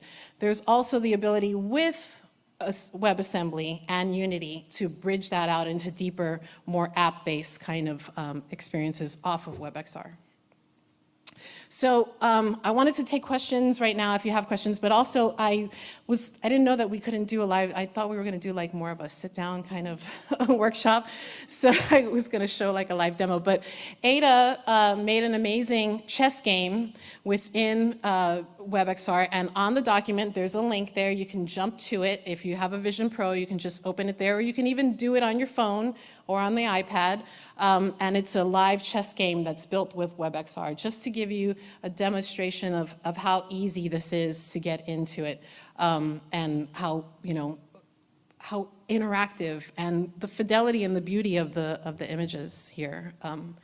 But then, so here's some more resources. We've got the WebXR API, A-Frame, 3JS, Babylon.js, and the announcements that we just got from Safari. A-Frame is a very important platform to consider if you are really going to be seriously diving into WebXR. There's a whole library of shaders and environments and different types of entities that are available in A-Frame that are already within tags. So it's really easy to just grab these tags and add them in to your site, and then you automatically have an immersive experience. 3JS and Babylon.js, you definitely have to be a pretty hefty JavaScript developer, but that's the beauty of it. If you're already a JavaScript developer, you've already been developing on the web for years, making websites, you can now step into the realm of XR with 3JS and Babylon.js. And that's it, if anybody's got any questions. Great. Thank you so much, Dulce, for that excellent talk. WebXR is exciting. It's new for the Apple community, and for Vision OS 2.0 users, it's a lot easier to get to. They don't have to go in and turn on developer flags and a secret menu down in the settings for Safari. They get it out of the box. I'd love to start by having you introducing yourself, and then go to questions at that point. Well, I'm Dulce Berga. I'm a mixed reality developer, technologist, avatar creator, and again, my passion is WebXR. It's been developing for the web and expanding the web's capabilities for interactive and how immersive we can connect each other through the World Wide Web. And I shared a link on the comments where I also shared this link at the Apple Vision Pro workshop, but it's a pretty comprehensive resource link directing you to all the different frameworks and APIs and tool sets that you can use for WebXR. Excellent. Great. I want to start by addressing a question that was brought by a LinkedIn user, and that is that WebXR for Vision OS 2 right now only supports the fully immersive experiences. I know that WebXR does support an AR flag, but it's not currently available with Apple with 2.0. Any thoughts about the future of WebXR for AR experiences on the platform? So once we get the privacy figured out with the camera, that will be the game changer. Once the front-facing camera is opened up, we definitely will have a lot more capability to give a full mixed reality, a true mixed reality experience. Right now, the privacy is an issue, and I think that's why Apple's been very cautious with AR specifically for a while now, is because we have to be respectful of people's space and privacy. But I do feel that once that does open up, the WebXR capabilities for AR and Safari are just going to explode and be pretty exciting, especially with the beautiful fidelity of the Vision Pro and how well it will work with the hardware and the software. It's all baked in pretty well together. So I think having those experiences, a true mixed reality experience on Vision Pro with WebXR in the future is going to be pretty amazing. But once we get the privacy worked out, yeah. Yeah, makes total sense. In that context, I understand Apple's very concerned about user privacy, and they're going to take that as a kind of a requirement to implement any new features, is making sure the consumer feels like they have control over their own camera feed. Yeah. And right now, as we know, Apple's only providing that through the enterprise entitlements for enterprise customers to do internal apps, opposed to consumer-facing apps. You mentioned you have been doing web development for 30 years. I think one of the things that's most compelling about WebXR on this platform is just the size and the scope of the web development community. It's, you know, arguably the largest development community in the world, and the ability for a web developer to look at this as a platform opportunity without having to learn a new language or new tool set is very exciting. For you, as kind of representing web developers, can you kind of give your thoughts on what it means to take your web development skills and to become an XR developer using WebXR? Well, that was the most exciting aspect for me, honestly, when when it was web VR, just seeing different platforms come out, such as Janus and different, and Mozilla at the time when it was first coming out with hubs. That was very exciting to see all of that development unfold, and I really did. The light bulbs did just pop off in my brain. Like, this is the future. This is what Snow Crash was really written about. This is where we're all heading as far as having agency and individual domain space, right? For a long time, everything was getting funneled through these different corporations, and it's still getting pretty much funneled. But now I do see that, especially with blockchain and with these different Web3 capabilities and technologies that are coming out, all of them combined together can definitely give an individual developer or an individual startup the ability to play on the same playing field with a Meta or a Google or Apple, for instance, or just be a partner with these companies providing really amazing content that is now an avenue that they could send their community over to experience and to have those different engagements.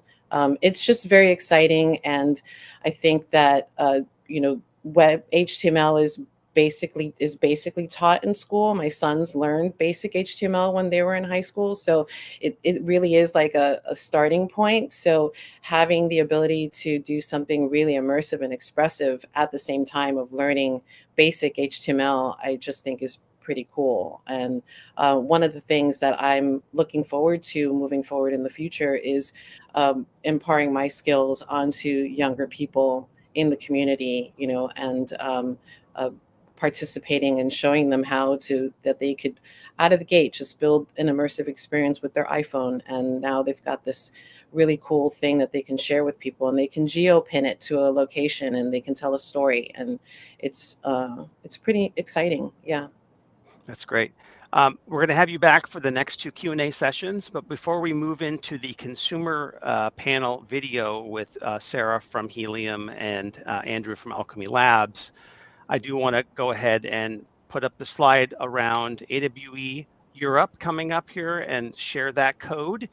If you're planning to attend, I highly encourage it. Fantastic event in a fantastic city. There's a 20% discount code for the Vision Pro webinar attendees. Just type in that 20 AWE Vision D as your registration code on AWE XR. And with that, I want to start the consumer video, and then we'll have you, Dulce, back with James and with Andy for a Q&A around consumer issues after that. Thank you.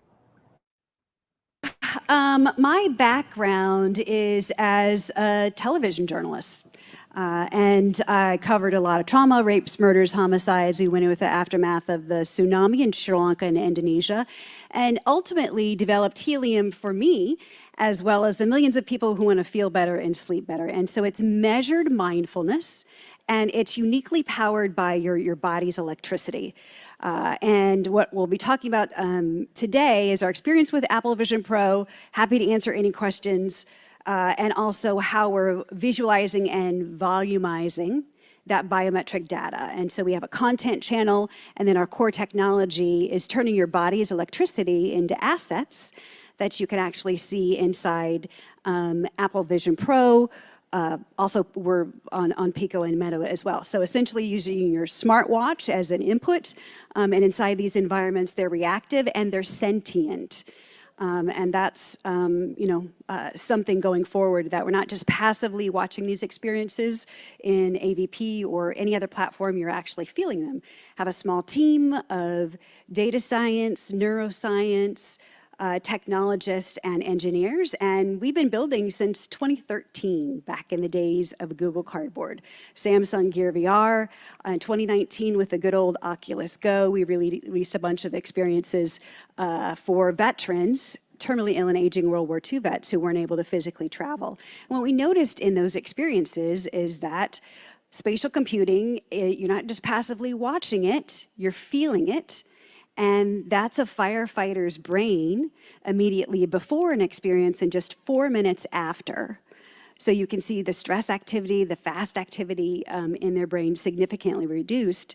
And that led us to develop apps for all the platforms.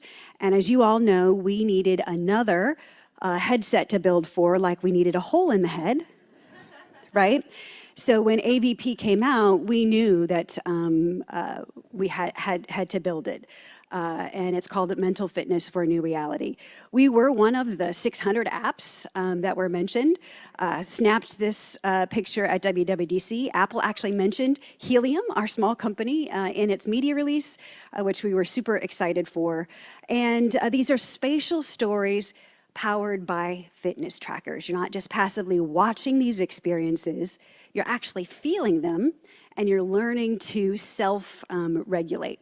So, that aura around you is powered by, we use EEG headbands as well as a fitness tracker, your brain patterns or your heart rate, like an Apple Watch. And so all around you, you're seeing the environments glow from green to gold, depending on your biometric data, and it's our core technology that's powering those experiences.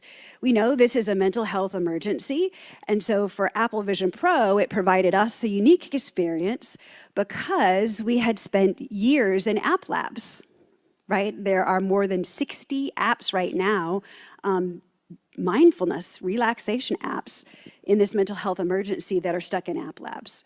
And so Apple Vision Pro provided us a great experience to get our content out there and actually not have it be hidden in the App Store. So we were, super excited about that. And it's helping people learn to self-regulate their brain patterns and their heart rate, and then also create stored memories that they can go back to in stressful situations. So on iOS, just on a mobile device, this iOS app was built in Unity. Our Pico and Meta apps were also built in Unity. And so we faced a decision of, what are we going to use when it comes out to Apple Vision Pro? And ultimately, we were going through the pros and cons of the list. And when it came to deciding, I was like, hold on. Did we get accepted to the polyspatial beta? We did not. So that made the choice fairly easy, and so we built the apps in Swift UI as well. And so this is what it looks like. Just with an Apple Watch, you can grow butterflies with your heart rate and see that data personified around the room. You can grow flowers. This is on iOS. You can see them move. No longer is the data a flat number sequestered in your wrist. It's spatial, and you can feel spatial set out into the world, and you can actually see it and learn to control it. And again, after all, how are you supposed to learn to control what you can't see? So this is Carter Airy as far as Apple Vision Pro customers. He's an adaptive golfer, a professional golfer, and an amputee. And you can see he's connecting his Apple Watch to Apple Vision Pro with Helium's API, and he's able to see his feelings so that he can learn to self-regulate. Those environments are sentient and they're reactive to him. So as he lowers his heart rate, the environment changes all around him. He's going through this beautiful Swiss countryside, and he's able to experience the media and feel the media as well. And so inside AVP, you know, we had a lot of problems that came up. We didn't have anybody quit, which was good, but certainly, you know, using your heart rate as an input was not natively there inside Apple Vision Pro. And so we had to create that feature, that unique connection and that API that allowed you to import your biodata. And so if any of you all in the room would like to try that API, would love it. Like, we need feedback on it. It's, you know, new device. And we've been telling stories with biodata for a long time. So really would like to get this API in your hands, have you build some experiences that are sentient and reactive to you and to your surroundings. Also comes with biodata timestamps, and you can actually scrub through these experiences and see how your heart rate changed through that experience. So we're attaching the biodata to the content and seeing how those assets change for heart rate in Apple Vision Pro, and then we do EEG, ultimately any other sensor. Also in AVP, you can see sleep experiences. All of these experiences are meant to be viewed in a reclined position before sleep. We haven't captured a lot of videos with AVP and sleep yet, but ultimately you use the biodata integrations. You train with your heart rate during the day, and then at night you can view those same experiences in a reclined position before sleep.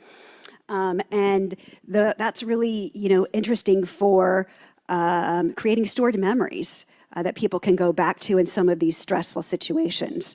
And so with that, I know we tell a lot of stories about what's happening inside the app. And one of the things that we wanted to do was tell stories about how some of these individuals are using Apple Vision Pro and the Apple Vision Pro app and ecosystem. And here's a little bit more from Carter Airy, who is an adaptive golfer. I've always loved sports, always played sports. Making a Team USA roster was like something when I was 6. Like, my mom will tell you, like, I was obsessed with the Olympics. You know what would be cooler than being a Team USA athlete is like being a two-sport Team USA athlete. I thought that would be like, put that on my gravestone. Like, that's how cool I thought that would be. The US Adaptive Open came on the TV, which neither of us had ever heard of, but it was literally amputees on Golf Channel. With basketball, I was unhealthy obsessed. Nothing else mattered. And I paid for it.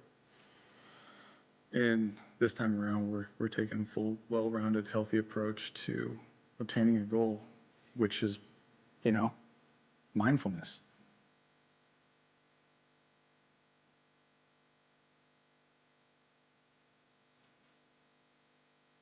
Yeah, once you have those basic building blocks, I mean, where else, what is left to overcome, you know? When you have mindfulness, when you have breathing, when you're able to self-soothe, I mean, we talk about that with our own children, you know? When you're able to find those pieces, when you get into that super sticky situation, you know, when you're hot, when you're exhausted, you've been playing for the past 3 days, you're away from home, you're hungry, and you still have to make a golf shot, you're leading a tournament, you have that pressure on you, I mean, it's invaluable. Visualization is, I mean, it's key to golf. I mean, it's something me and the playing team practice on the course. And the fact that we can go home and practice that at home is massive. Just being able to get into that flow state much quicker. I think honestly it's allowed him to make such big, large advancements in a much shorter amount of time. So the world is no longer flat. It is no longer passive as well, right? It's connected. And you all in this room have an opportunity to connect your body's own electricity to content. And how cool is that, that you can make experiences that are sentient. They have the ability to teach people how to learn to self-regulate and also remind us all that our thoughts do have power to control things, not only in the virtual world, but in the real world as well. So we're Helium. We are measured mindfulness for a new reality. We have APIs that we would love for you to be able to use and test, and excited to be in the room in this one large nerdy playdate. So yeah, I'd like to just keep it going and invite Andrew up and queue up those questions. Queue up what did that make you think about? What did that make you feel? I saw so many odd looks on your eyes. If I could have just had my moment to just look at the tension there and just feeling that moment of how can we all tap into that? So cool you got APIs for us. Thank you. Yeah, we're hoping that they'll be better after you work that this is new of using any sensor. Ultimately, we want any sensor. Right now, we have EEG headbands with the BrainLink Lite. At AWE on the floor, we'll be demoing a Muse integration. And then Samsung Galaxy Watch is integrated, and then Apple Watch is integrated as well. Exciting, awesome. Well, Andrew, please take it away. Great. I'm actually going to talk a little bit less about my company, Alchemy Labs, and a little bit more about the specific things we did.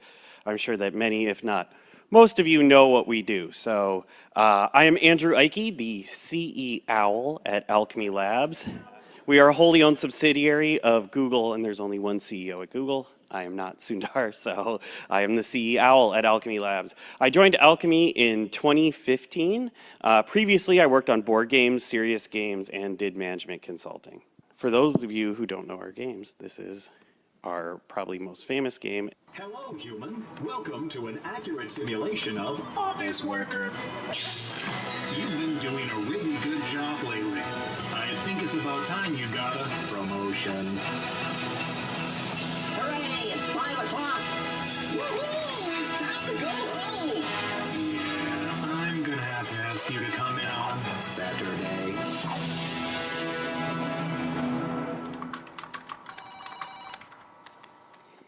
And that's the actual app preview we use on the App Store. So that was all taken off the headset.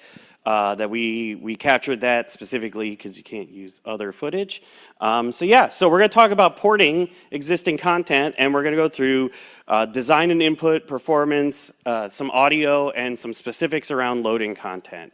To kind of preface this, Alchemy Labs uses Unity. We are a Unity studio and have been since Unity 3.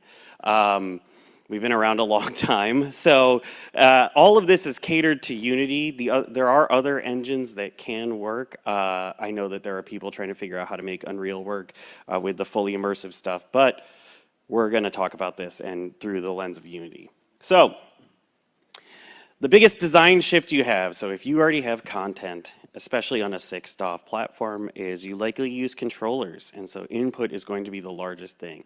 Hands only in this, right? You only are going to use your hands.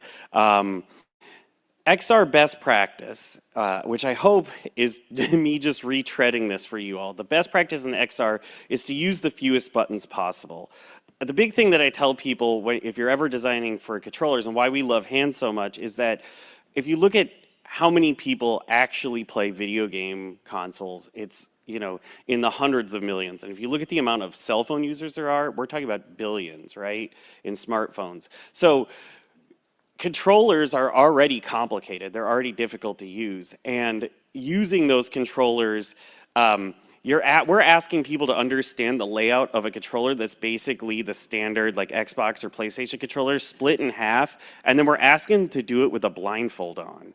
So you really should be using the fewest buttons possible to begin with if you're using a controller, and Alchemy Labs is shifting entirely towards hand tracking, and we're a hand tracking first studio. In fact, the next game we're working on is hand tracking only. And so you should be doing the fewest buttons possible, which allows you to transfer it over to hands a little bit easier. And in hands, the similar thing is you want to reduce the number of gestures. And what a gesture is, just to kind of lay that out, is it's a specific hand motion that isn't interacting with the environment in an obvious way. It's doing something very specific. So there is like an example gesture on the Apple Vision is the pinch, right? It's looking and doing that kind of pinch tap, right? But that's it. That's the gesture, right? There isn't other weird like Spider-Man hand motions you have to make, right?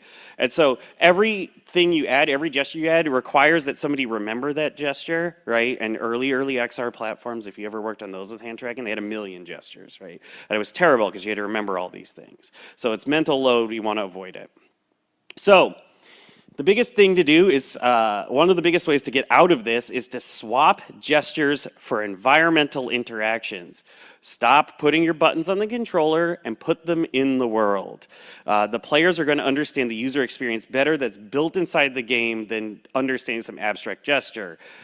Famously, we have the exit burrito. It's a burrito. We have this eating system in the game. When you want to leave the game, you open up a briefcase. You bring the burrito to your face. You take one bite. Written in rice is the word really. That's your confirmation. You take a second bite and you exit the world. We could have put this on a button, right? We could have easily just made this like a gesture that you do, the magic exit gesture, but that will require you remember it. You don't have to remember it here. You get to use the knowledge that you bring from the real world. Hey, burritos are edible. If I bring this burrito to my face that says exit, I'm probably going to take a bite. Oh, wow, it says really. I guess that means that I should take another bite and then I'll leave the world. And the same goes for like buttons, right? If you're hiding buttons and menus and those things, you can bring them into the virtual world. Some considerations to remember. In the current line of Vision OS, hand tracking is limited to 30 frames per second, 30 hertz, right? This is a pretty low frame rate, to be honest. We had to do some real magic to get Job Simulator and Vacation Simulator to work at 30 frames per second. There is a lot of like interpolation and assumptions. Throwing is a crazy one because for throwing to work, for instance, we want to see your hand disappear, and then catch one frame of your hand and a second one, and that's how we figure out the direction, right? And so throwing almost works better if you hold your hand in front of your face and throw like a dart, but we can support full behind the head throws. We're only doing it off of about 2 frames of data, right? So those are the kind of things to consider. It takes a lot of work if you want this to go. Now, the good news is Vision OS 2 is going to support 90 frames per second, which is the fastest update for hand tracking specifically. So you're going to get a lot of data there, much less interpolation. Really excited for that. That said, even on the current beta, there is some latency that doesn't exist in all platforms, right? So where your hand's physical position is versus where your hand's actual position is a bit latent. So you are going to have to put some smoothing in there and do some interpolation. One note, don't forget to avoid accidentally triggering system gestures, right? This is a problem for all hand tracking. So there's a system gesture where you look up and pull, right? And that brings up, you look up and pinch, and that brings up a menu, right, on Vision. In Job Simulator, we have a restaurant, and in the restaurant, we have order tickets, and the order tickets are above your head. And to pick up an order ticket, you look up, and you pinch, and you pull, and it opens up the menu. So you have to be careful. And platform holders are not keen on letting you override their system gestures, so you have to design around it. So we did some things to make sure that we don't incur that. Another example is in an old prototype for Quest. I know we're talking about Vision, but just an example, we built a puppet, and you look at the puppet, and it immediately fires off the system gesture. And everybody does that, so no puppets, sorry. Performance, right? So standard mobile best practices apply here, and I can talk on and on about performance if you want to talk about that, but just real quick, these are very Unity specific. Static content, use static content all the time and always. Leverage dynamic batching. It's an extremely difficult system to figure out and work with. You need to do it. You need to figure it out. Incur the pain. It's worth it. Swap out models that use physics while resting. We do this all the time. This is a trick. Don't let things that have physics, like rigid bodies, just sit there, right? You got to go in and actively swap them out with something static. And then we move our animations to shaders many times when they're simple. So all the butterflies in Vacation Simulator are not actually animated. They are using a vertex shader, which allows us to cheat. Quest developers, if you built your content for Quest, you're in great shape. Going that way is awesome. We actually turned on features for Vision. We added shadows back in. We did a bunch of stuff. So Quest developers, you probably don't have to do much. You're used to this. If you are a PC VR developer or possibly like someone doing mobile Unity, and this is your first time rendering two viewports at the exact same time at a very high frame rate, you're going to need to do significant optimization. It's just the nature of things. But yeah, we were able to re-enable a bunch of PC VR features. So the Vision Pro version of Job Simulator is very close to what the PC version is from a graphical standpoint. And Vacation Simulator, of course. There is currently no spatializer available in the fully immersive mode in Unity that's easily accessible. So spatializers are extremely important for audio. They allow us to hear 3D audio, right? It's what allows you to hear things behind you and around you, right? Otherwise, you just have stereo sound. Apple has an incredible spatializer. It has not been integrated into the fully immersive side. It is available in polyspatial, but it's not available when you run on Metal. You can like hack it in, but then you won't be able to use Unity's audio sources and a bunch of other stuff. That stinks. You don't want to do that. So what we did is we recompiled Resonance for VisionOS. Resonance is an open source kind of old spatializer that is run by Google, and we grabbed it and we recompiled it, and it worked. We're really hoping Unity provides access to the Apple Spatializer for the VisionOS 2 launch. We are advocating privately, and this is my public advocacy for it. Please connect it to the audio source, because we don't want to have to keep recompiling random spatializers. Thank you. Content loading works differently on XR platforms than other platforms. This is really important to know, especially for Unity. Unity does not compile its shaders when you build the game. It compiles the shaders the first time you run them. That's really, really important to know, because when it compiles shaders, it hitches. And if you hitch a bunch, you're going to make your players puke. So don't do that. So their shader compilation that Unity provides that's built in does not work, because VisionOS has a requirement that you must show a frame every 2 seconds. If you do not render a frame every 2 seconds, the app is automatically killed. So you can't use Unity's built-in one if you have too many shaders. We build very visually distinct games, so we have too many shaders. So our apps were getting shut down, so we had to build our own. What we do is we render a bunch of stuff behind your head on quads that you can't see, and we just do it all. On Vacation Simulator, this is 3 to 4 minutes of rendering. It's one time though. So once the shaders are rendered, it's done. We are working with Unity, and a lot of us, not just Alchemy, are talking about how to get that function to connect better so that we could just run that function. Currently, we use a bunch of jokes on the screen and put you in a black screen, but we actually have a different way that we're planning on patching in soon, where we just use a Swift UI window and you can multitask while this thing is rendering in the background. So you kind of see a picture of that we're doing. So it's not so bad if it's 3 to 4 minutes of like compiling shaders and you can go surf the web. And that can work for anybody. We're still experimenting with it. We're not 100% sure how it works, but it turns out you could just pop up Swift UI windows even in full immersive mode. So, putting it all together, remember, your goal is to build your game or app to work with the operating system, not in spite of it, right? Really, really important to think of that, right? Don't try to like take your game and make it feel like a Quest game that works on VisionOS. It should feel native to the platform. So you need to focus on on the proper ways to modify your design to meet the user where they're at, right? Don't try to emulate a controller. Move the input inside the virtual world. Figure out how to provide multitasking windows. Meet the users where they're at and their expectations. And be creative with this. Users love when their experience feels catered to their platform of choice. At Alchemy, we say that we don't really do ports. Every single game we launch feels first party, right? And that's really, really important. It's important to the ecosystem, but it's also great for your customers, right? They really want to feel like they weren't an afterthought. That's it. Thank you. All right. That was the consumer panel that we held back in mid-June at AWE USA in Long Beach, California. We had Sarah Hill from Helium and Andrew Ike from Alchemy Labs speak. There was a third participant in that panel, Adam Lissagor from Sandwich, who will, I highly recommend that you go to YouTube and you just type in AWE Vision Pro Consumer. That's AWE Vision Pro Consumer. As 4 words into YouTube search, and you can pull up that full consumer panel, including Adam Lizagor's talk on his experience that Andy actually on this panel built. And with that, I want to first introduce James Ashley. James Ashley is joining us for the next 2 Q&A sessions. And James, take it away as an intro. Oh, who I am. So I'm James Ashley. I've been doing immersive technologies since about 2010. Started off with the Kinect, jumped over to the HoloLens when the Kinect team became the HoloLens team, jumped over to Magic Leap when that opened in Florida, and went to HoloLens 2, Magic Leap 2, and then now the Vision Pro since that's come out with some meta in between.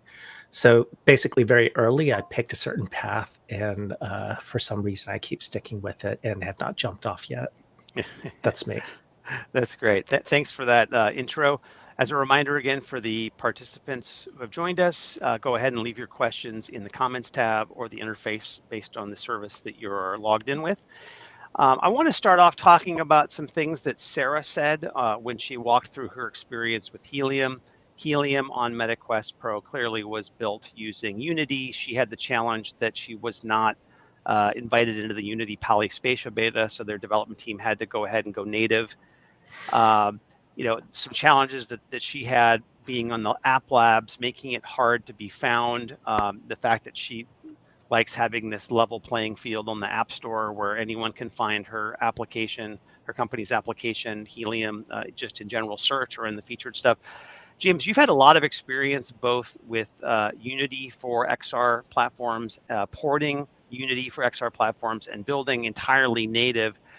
I'd love to get your take within the context of what Sarah shared about, you know, there's this huge world of Quest apps. We're starting to see a lot of them come over to the platform using Unity's polyspatial technology. And just to get your take on kind of the role of Unity in the broader kind of ecosystem and where Unity developers have an opportunity to participate relative to WebXR and native. Yeah, so Unity has really established itself as the tool for especially doing mixed reality or augmented reality on headsets, right? When the HoloLens started off in around 2016, Unity sort of stepped forward and became the dominant tool. And so everybody working in this space very much is working with that. Meta also built Oculus around Unity too, right? Just using their own SDKs. So we're just living in a world where everybody doing VR, AR is de facto using Unity. And that's why the AVP coming in is sort of a curveball, because it's hard to tell what is the home developer ecosystem for that. Is it Apple people? Is it Unity people? Is this the opportunity for WebXR to really jump in and say, you know, this is our playing field? And I think that's all still being worked out. I don't know if Apple knows. I don't know if Unity totally knows where it stands in this world at this point. So we can say it's a bit of a Wild West, right? And as far as recommendation, people always want recommendations. I think when I was working as a tech lead at Walmart and we were building our app around the AVP, we had a lot of decent developers. And in about 2 months, everybody had to learn the tool and build an app that would get Apple's attention and make them really love us. That was the goal: make Apple love you. And we did it. And what I got out of that is basically, it's about the incentives. If you're happy with Unity, probably do Unity. If you're happy with WebXR, probably do that. But the most important thing is whatever it takes to be productive, right? And we all know that problem. There's the times we're just super productive. We don't know how we got there. And there are the times we just can't even get started in the morning. Whatever works for you is what you ought to do. Yeah, so I think one of the interesting things is watching Unity have to kind of stay in lockstep with Apple. Apple comes out, they announce a series of new features in the API for VisionOS 2.0, and then there's going to be an immediate demand, of course, by Unity developers to be able to incorporate those new features as quickly as possible. Unity has a hard job, right? They've got to be able to be ahead of the game and provide as much early access to developers to be able to incorporate the new features. So far, what's your scorecard on that? How do you feel that Unity is doing in terms of keeping pace with Apple's innovation? Sort of de facto, they're always going to be behind. And since all they're doing is sort of compiling on top of Reality Kit, there's always a sense that the performance is never going to be quite good enough, right? So in general, if everything else was equal, right, then AVP native is probably the way you should go, because you'll get the best performance and you'll get the best rendering.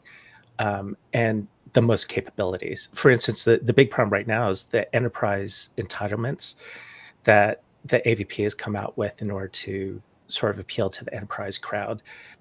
That's very hard to implement in Unity because for every new feature in VisionOS 2, somebody at Unity has to create a bridge to these APIs.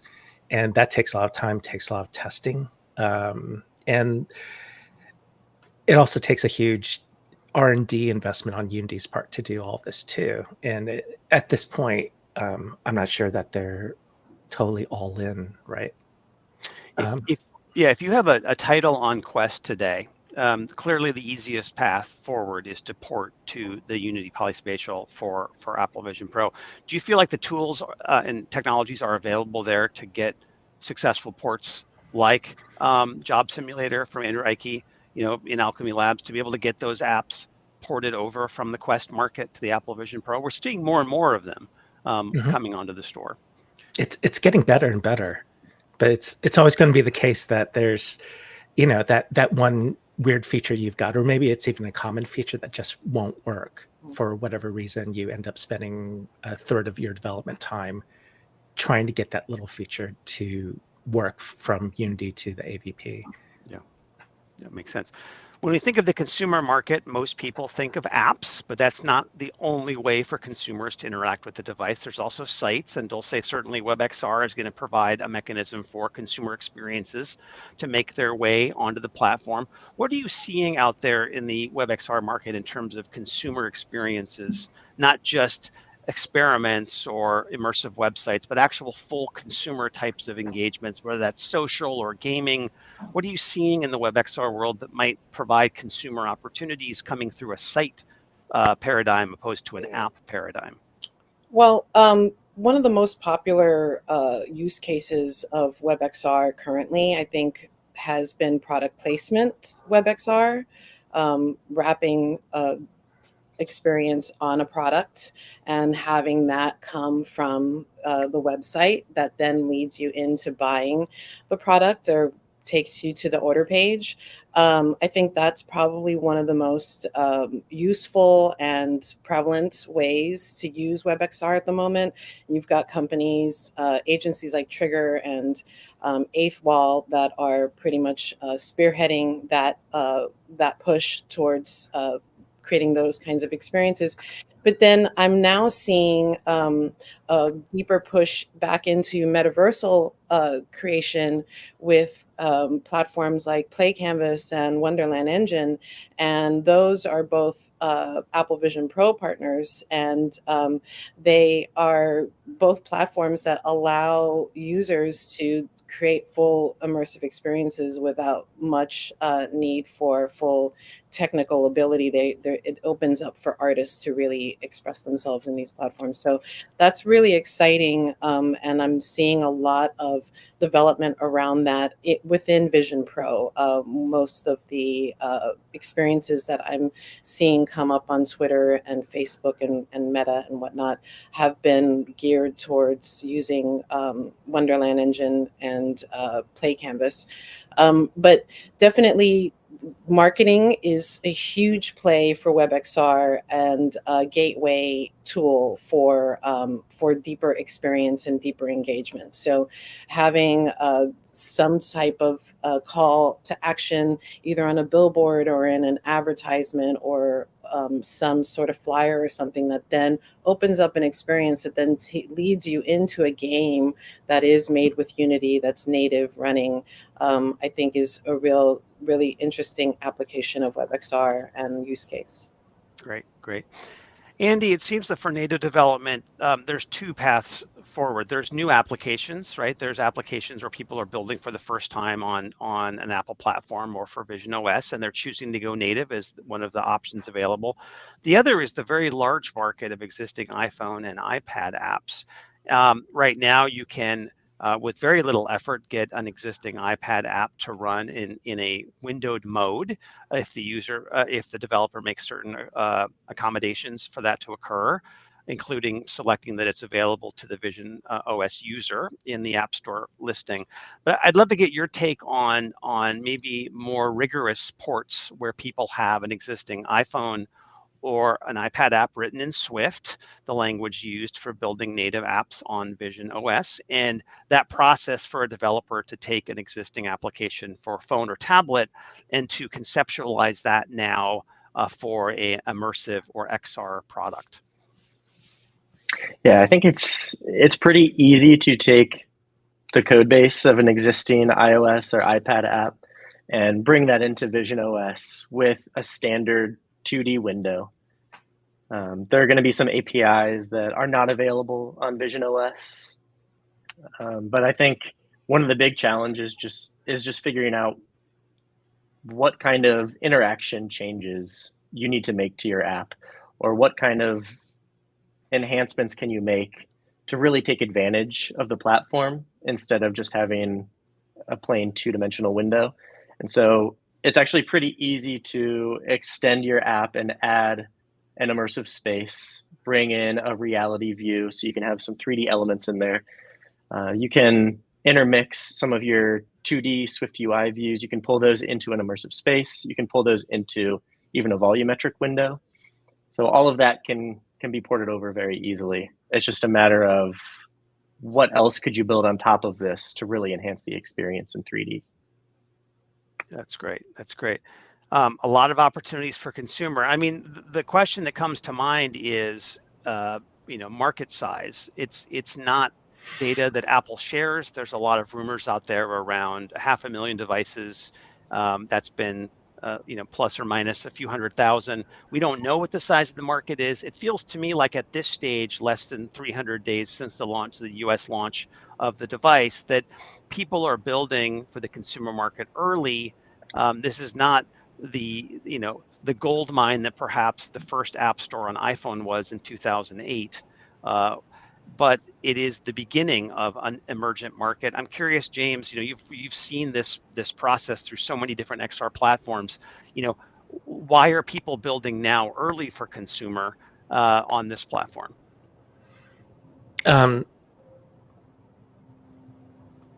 I think in a certain sense, it's where our heads are at with new devices, right? Especially around the iOS platform. We think about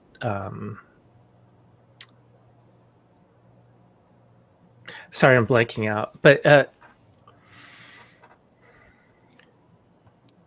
yeah, at this stage, if that's okay, at this stage in the consumer market, you're not building for revenue return, right? You're building for strategic positioning. You're building for early, marketing support from Apple. And I'm just curious, kind of your thoughts, having seen this same progress happen on other emergent platforms. Why would a developer build a consumer experience on a platform that still does not have a scale? We're not talking about keeping people employed building consumer apps focused solely on Vision OS. Yeah. You have to make a bet early with the intention that this market's going to grow over time. So it's hard for me if I put myself in that space. Like if I look back and go, why am I still doing this after, since 2015, since it's going on 9 years now, when every time a new device comes out, we keep thinking in 2 years, we're all going to be millionaires if we just jump in. And at a certain point, you got to go, I don't know if that's really how this game works, right? So people are doing it at this point, I think, just kind of love the game, love the idea of it's like the whole indie game developer world. I don't understand indie game developers or why they do it. It seems like a rough path to take, to live in your parents' basement eating rice for 2 years. But people do it because when you create something really great, that captures people's imagination, that gives you the sort of status recognition that is meaningful for you, right? For some people, having that great low fidelity game that gets to people is more important than working your way up to be a senior dev and then a dev lead and then eventually a manager. And people have decided that's not the kind of life I want. And so I think with this, part of it is definitely strategic. If you get in early with Apple, then it's like staking your flag early, and then if you made a good bet, it'll pay off later. But for the most part, I think it really is just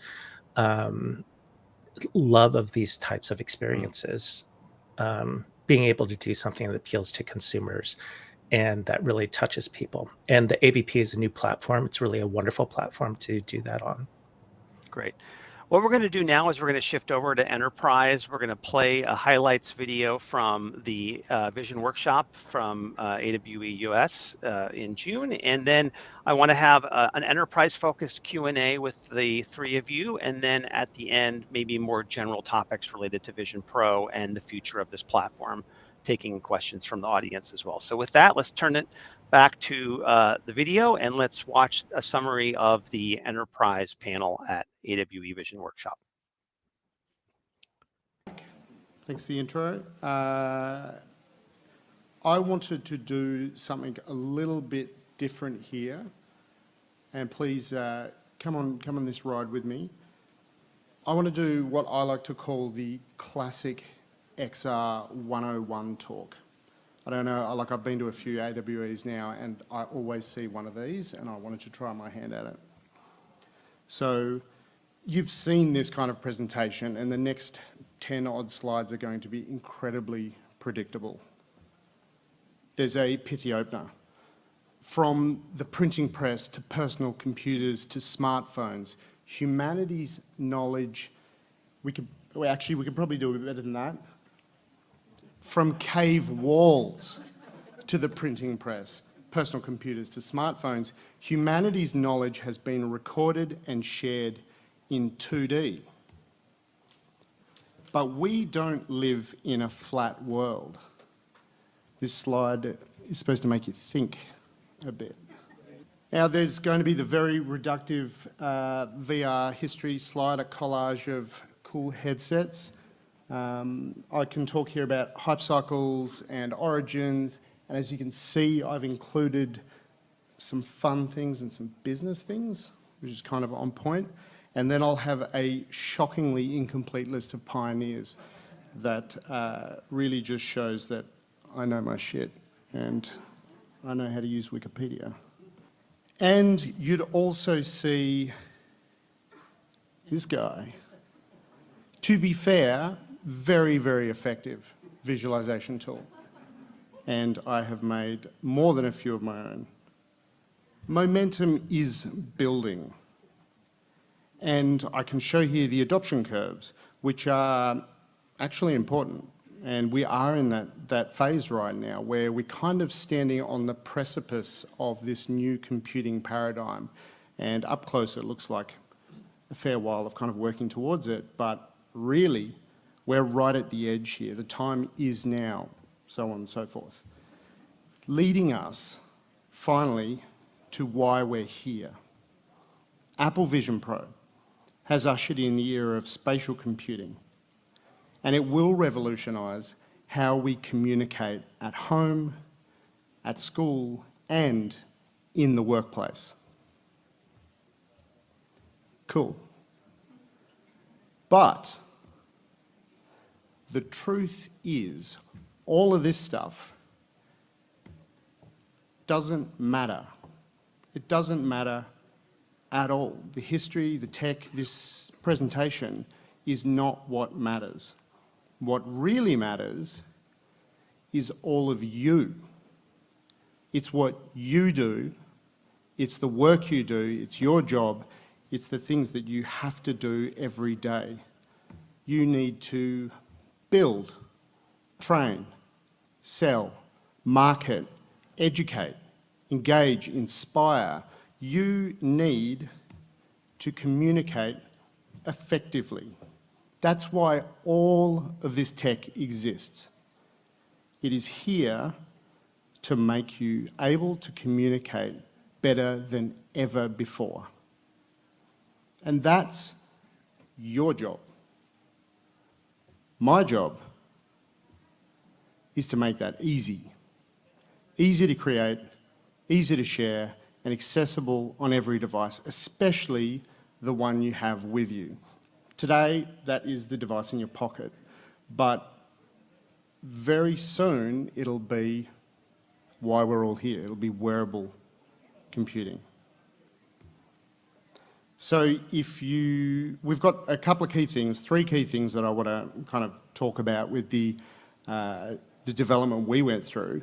But if you don't know about JigSpace, we're on Vision Pro. We're like on day 1, it has been, like the response has been phenomenal. That's 8,000 hours spent viewing jigs. That's really exciting for the team. This is what jig looks like.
Thank you. Now, there's no easy segue from that slide, so I'm just going to go to it. These are the kind of companies that use JigSpace. They all make things that are large, complex, technical, hard to explain. That's the common thread through everyone that uses Jig. And this is what it does for them. 75% reduction in sales cycle, quadrupling product line revenue, 90% reduction in transport costs, 3x engagement and knowledge retention for technical training. And this is what we try to do for our users.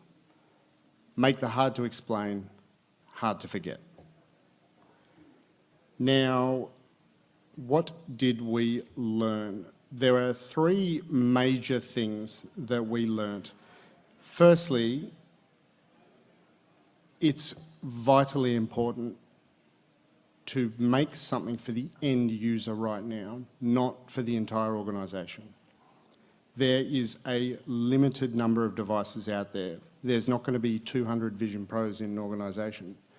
So you need to get those champions, the ones with the device, that might have bought them themselves or convinced someone to put a credit card down. You've got to really deliver something for them because that's where the rubber hits the road.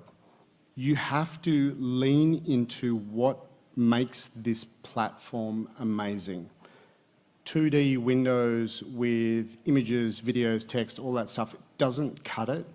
It is not a return on investment to have this incredible device and to then just have flat surfaces that you're looking at. And I think the Adam's talk earlier was an awesome example of that. It was like reinventing, like reinventing television. It was awesome. And finally, thinking about shareability. Firstly, it's digital. Not everyone has a Vision Pro. In fact, most people when they're sitting around, I saw them out the front there, people like trying Vision Pro. That's quite typical. So how do you think about the people who can't see what you see but are there and physically present. Is it easy for them to access the same kind of content? It can be as simple as recommending AirPlay to a nearby screen or integrating spatial personas and SharePlay, etc. But that is like one of the key concerns. And physically as well, because there's all the people who want to try it. And as much as Apple have tried, everyone shares this device. And they go to trade shows and they try it. It is shared around a lot. How do you make that easier to navigate? For us, that meant having a recently viewed section in their jig library rather than having to go in and reload every time. They just had it there cached, ready to go. Kiosk mode for trade shows. We even suggested sanitary covers for the headset and like wands for them to disinfect it and all that stuff, like for some of our customers, because they kept asking, how can we use this at trade shows? So those are all the kind of considerations that we had to think about as we put it out there and started to realise just how people wanted to use it. Now that is a very, very short list of all the things that we learned. But hopefully over the next 45 minutes we can tease that out with the group, and I'm sure there's a lot of crossover. But thank you. Now we have Susanna Haspinger von HoloLight. Thank you very much for the introduction. I'm co-founder of HoloLight, and we from HoloLight, we have a streaming platform. There are all different kind of applications and all different kind of devices out there, and working with enterprise customers, it's always the same issues, no matter which devices you have. You want to switch between the devices, you have huge data, you have secure data, which you probably don't want to have on the devices or you can't get on the devices, and that's usually where we come in. We have the streaming platform either on cloud or on an on-prem server within our customer's infrastructure, where all the applications are stored and rendered, and only the pixel stream of it goes to the mobile devices. This is already used by several ISV partners like Tactile or Frontline.io, who are also on the show with us in the next days. And this way, we have a global platform for Enterprise XR. With this, we basically support currently most of the common devices in enterprises. HoloLens, Quest, Magic Leap. We also have an iOS client, and coming soon, also the Magic Leap. And goal is, instead of looking the way it does on the left image, which everybody of us knows when reducing data, we want to have the right one. We want to have the real data looking like real things. Like we've heard today already, we want the AAA graphics. Just wait for the gentleman to make a picture before jumping to the next slide. Please. And when Apple Vision Pro came out, we all knew that's the next device. So we talked to our customers, we tried to evaluate it. We judged it based on quality, comfort, the integrability, the simplicity, and of course also the safety. But to be honest, the most challenging part of it was to get it to Germany through customs. I think my colleague Alexandra had around 40 hours calling with customs, because because Apple is releasing a new device doesn't mean German custom knows what it is. So it took us a while, but finally we managed to get it. And even the biggest critics in our company loved it, our developers. I think everybody in here knows the typical hardcore developers, and just waving an Apple device in their face usually makes them hide somewhere far, far away from you. And we gave the device simply to our devs and said, test it. 3 hours later, they came in and just like, yeah, it's good. Which really means something. I literally scared one of them away with an iPhone once. And we already have our streaming platform on prototype integrated in Apple Vision Pro. We have one application which we developed ourselves on this on this platform, which is a CAD working space. And these are the first screenshots out of Apple Vision Pro. Unfortunately, due to its prototype stage of our platform for Apple Vision Pro, we don't have a video yet, but I can show you how it's supposed to look like once it's done. Unfortunately, it's for Magic Leap, but yeah. Basically, you can import the data, use all the different things, place it like we all used to, and you can see this kind of data would never run locally on the devices itself. Also, of course, with all the different features, but I will skip this because, yeah. What we've learned so far with Apple Vision Pro for that, as we are streaming, for the app itself, nothing really changes. Everything is still on the server. But the UI changes, of course. The switching between AR and VR has its challenges where you need to rethink your app environment. And unfortunately, the limited access to the camera of the device itself limits us in the usage of some of the features like object tracking or additional libraries we can use. But as we already had the client for iOS tablets, it was pretty straightforward to get to the first prototype, and within the next 1 or 2 releases, AVP will also be fully integrated within our devices. And that's it for my side.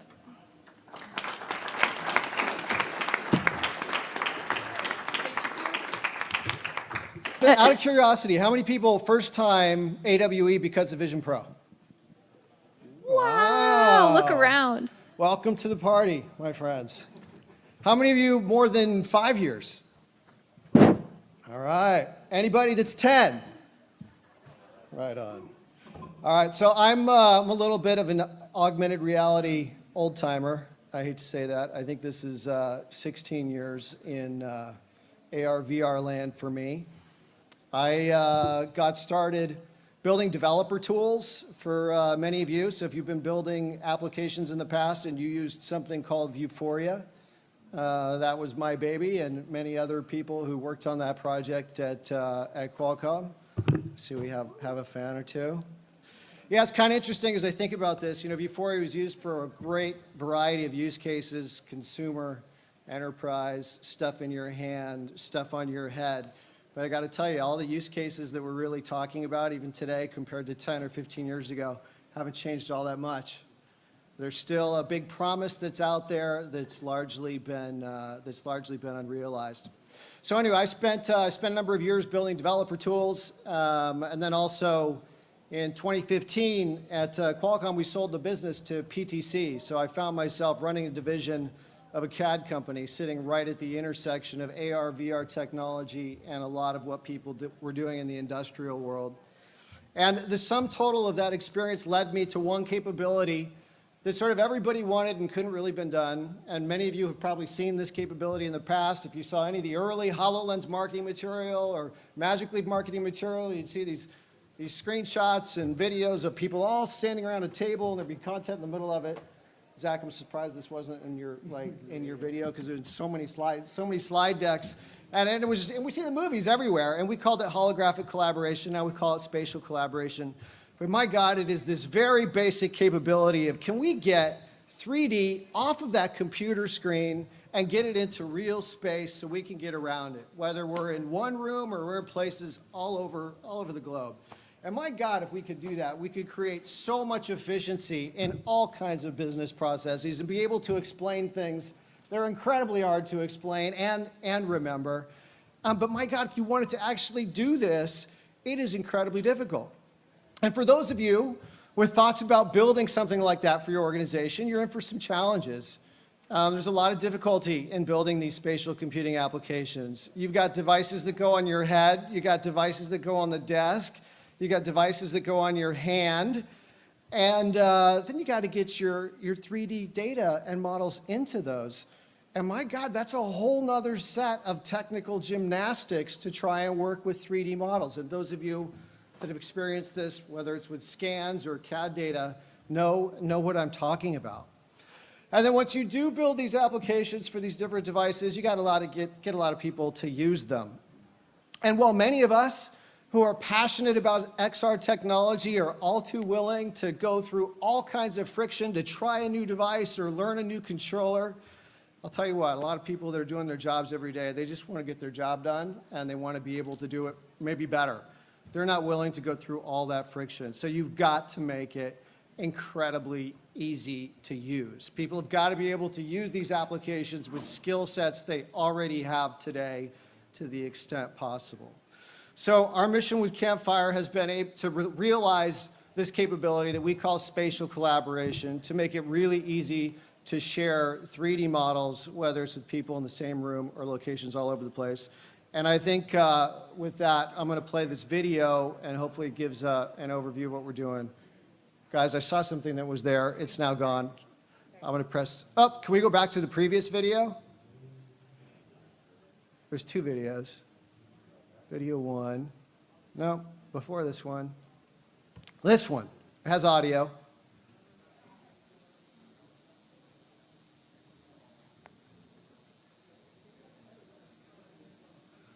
I feel it. Spend days or weeks creating There we technical go. documentation filled with CAD screenshots, images, and text, and your frustrated teams can't understand it.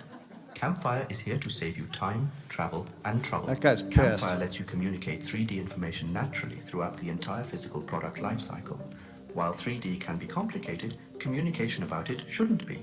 Create scenes for quick design reviews in minutes, or take your time crafting elaborate interactive presentations for training sessions. You can use more than 40 types of CAD files, scans, and other 3D data without manual optimization or coding. Campfire is flexible and incredibly easy to use. Anyone can join Campfire by just clicking a link. Whether joining from a desktop, mobile device, or headset, you can control your own view and move around freely, or simply follow someone else to see exactly what they're seeing. Campfire offers intuitive tools designed for people to have productive conversations about complex topics naturally. Point with your laser to show others what you're talking about when you're in Campfire together, or leave comments and sketches for them to review in their own time. Campfire also comes with powerful yet simple tools that defy the laws of physics, letting you manipulate digital models in ways that aren't possible in the physical world. You can take something apart by simply grabbing a part and placing it anywhere in space, or explode everything at once to see all parts in front of you. With the slice tool, you can reveal internal structure by simply moving your hand at any angle. Sounds simple? That's because it is. Whether you're a CAD user or PowerPoint expert diving into 3D, and whether you're building a better mousetrap, troubleshooting your manufacturing line, or training your workforce, Campfire is here to make your team more productive and brighten your day.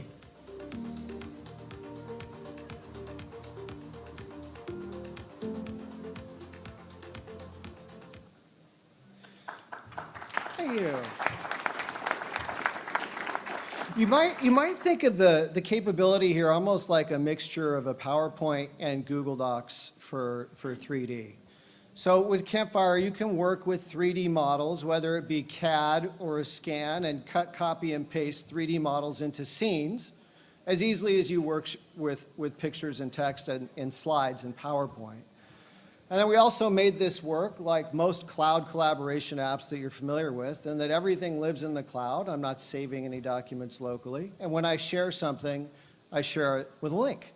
And in Campfire, when you share those links, I click on it, and when I click on it, we are now all in that content together around in Campfire.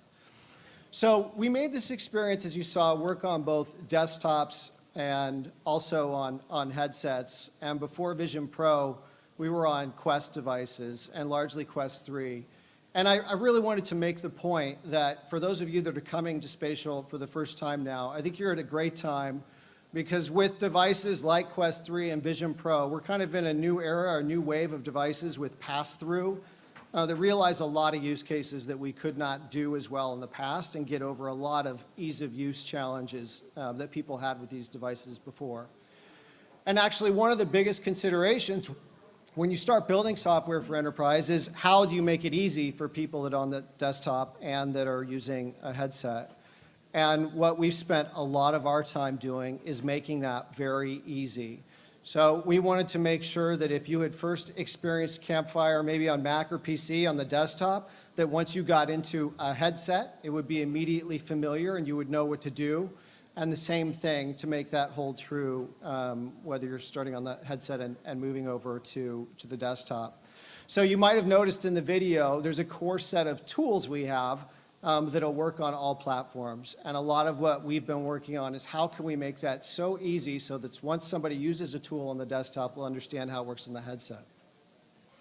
Now, when it came to Vision Pro, those of you that are looking at Vision Pro, and you might have already been working on other devices, you might ask the question, why? Why is it time for Vision Pro if there's so few of these that are still out there and it's very early? And I'll tell you, I think our experience has been a lot of large enterprise customers have these in their possession today, and they view this as a halo experience for, call it mixed reality or augmented reality. And they very much want to understand what it is and where it's going. We don't see a lot of these today in companies' consideration set for what they will deploy with. But my God, this is the time, I think, to get in there and understand how this platform works because it's a little different. And I think the biggest thing that's different from where we're coming, like in Quest, for example, is this interaction method, this gauge and pinch interaction method. It is very, very different than controllers. And a lot of our time now has been focused on how can we make best use of this to make it very, very easy to use. So with that, maybe can we show the second video really quick? I'll give you guys a view of what Campfire is looking like on Vision Pro. Can we go back to video number 2?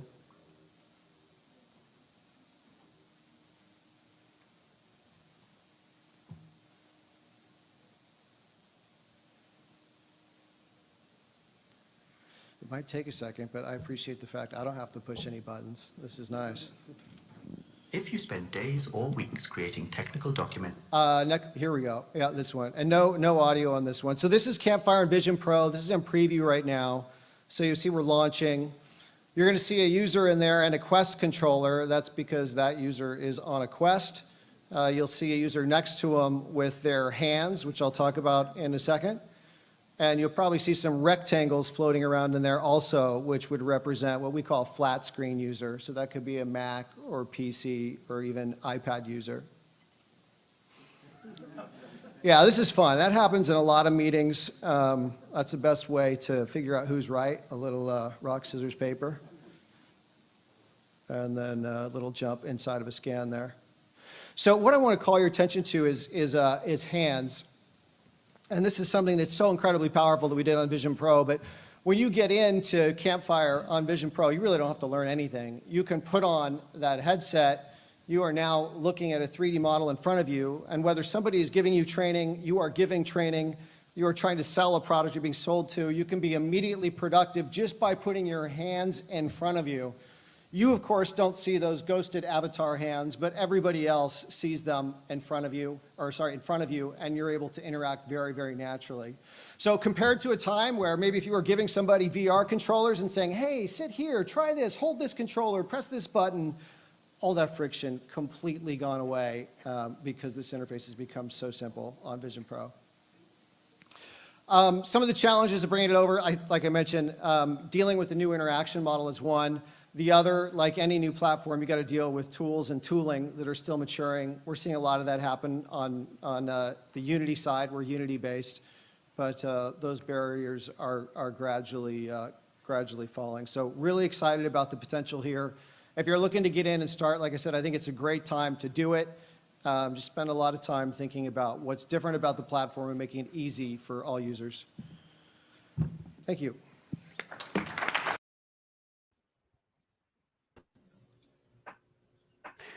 Great. So that was the summary of the enterprise panel that took place at AWE Vision Workshop. And now I want to shift the topic of conversation over to enterprise scenarios. And I want to start off talking to Andy. Andy, in your talk earlier today during our webinar, you did go over some of the new features for enterprise. And certainly the one that has the most attention and the most public focus has been access to the front-facing cameras. And I know that some enterprises are already working on proof of concept implementations to do things like industrial scenarios or warehouse management. But talk to me about kind of that new set of enterprise APIs and features that Apple is starting to roll out in Vision OS 2.0 and kind of what your thoughts are about the growth opportunity in enterprise markets. Yeah, I think these new APIs are kind of Apple's way of providing access to some of the things that are more privacy focused, that they don't want to give full control to any developer creating a public app in the App Store. And so the example of being able to record pass-through video and actually use that pass-through video to run computer vision models on it and detect things in someone's environment, those things are going to be really powerful. And it's just great to see Apple providing these to enterprise customers and just giving them the option of taking advantage of the hardware in ways that other developers cannot. Yeah, absolutely. James, you may have been the first developer to work on an enterprise app for Apple Vision Pro. You work with Walmart. And I'm curious, you had to work with a pre-release OS and certainly not the full set of APIs for enterprise. How would you compare and contrast your experience having to work on an early version of an enterprise app for Vision OS 1 to what is possible for the future of enterprise apps with Vision OS 2? So with OS 1, actually the biggest problem is just no documentation, right? So we're just guessing as we go along. We would occasionally send questions off to various experts at a large company, and sometimes we get answers back and sometimes we didn't. So it's a lot of trial and error. At this point, the documentation is fantastic. So that's one side of how things are much better. If you've got a problem, you can probably find a solution that somebody's already written out there. But the other thing is just the change in focus, right? With Vision OS 1, Apple's just trying to get something out that worked, and occasionally you'd hear that something was going in, but then it got taken out and things like that. The enterprise capabilities is just a really fantastic thing because it's something that I think Microsoft went through and then Magic Leap went through too, where sometimes you just need additional features that they wanted to lock down. And like Andy said, part of it is privacy, but the other part is just resources. Typically, you don't want your device using resources that kill every other app on the device, right? You're kind of taking it over. And it's really great to see Apple make that shift and realize in order to enable some really amazing apps that people might be building for the Apple Vision Pro, you do have to give them more exclusive access, not just to the camera, but also just to the power of the AVP, and including just being able to run down that battery life really fast in order to get a certain feature. Yeah, something you mentioned, James, that I wanted to follow up on was your comment about both Microsoft and Magic Leap. If you go back and you look at early HoloLens or Magic Leap marketing materials, it's exclusively consumer. And very quickly, both Microsoft with HoloLens and Magic Leap with their device realized that a pivot was necessary. And you're seeing to some extent Apple execute on that same pivot now. Obviously, they still want to support long-term their consumer market, and they're doing all of their outbound marketing focused on consumer, but behind the scenes, it seems like there is a tremendous interest by Apple to go after the enterprise market. Is this an inevitability for headsets? I mean, we're seeing this pattern now repeat with Microsoft, Magic Leap, and Apple, that there has to be an enterprise focus just because of the market size opportunity. Yeah, I think everybody who's been watching this understands. What's kind of fascinating for me is how this transition happens. It's like, in order to get a large company or to get investors to embrace this big thing, the initial speech is always, we're going to change the world, right? This is about a totally new way of interacting with technology. And that's what we're selling, this big dream, this big vision. In some cases with over at Facebook, it's the metaverse for them. But for everybody else, it's really this whole AR world, this idea that you'll have digital objects inside of your experience. And at a certain point, once you've made that pitch and sold it and you're getting devices out, then suddenly different people come in and say, yeah, that's not our job. We're not selling a new world. We're actually selling hardware. And so it's always almost immediately after the device comes out, with all these devices, you see this sudden shift where people realize we're actually hardware vendors. In order to justify continuing with this thing, we have to go to the enterprise because the enterprise has enough money to buy the hardware. We don't have enough consumers or potential consumers out there to soak up all of the hardware devices we need to sell in order to keep this whole thing going. Yep. And then there's people like us in this room, right, who are still that we want this magic new world thing. And so you make that sort of decision that, okay, I need to support the enterprise because that's how we get the funding in order to do this other change the world thing. Makes sense. Dulce, I want to talk about kind of enterprise opportunities for WebXR. So Certainly the best way for an enterprise to experiment with XR is to utilize their existing development teams inside of their company.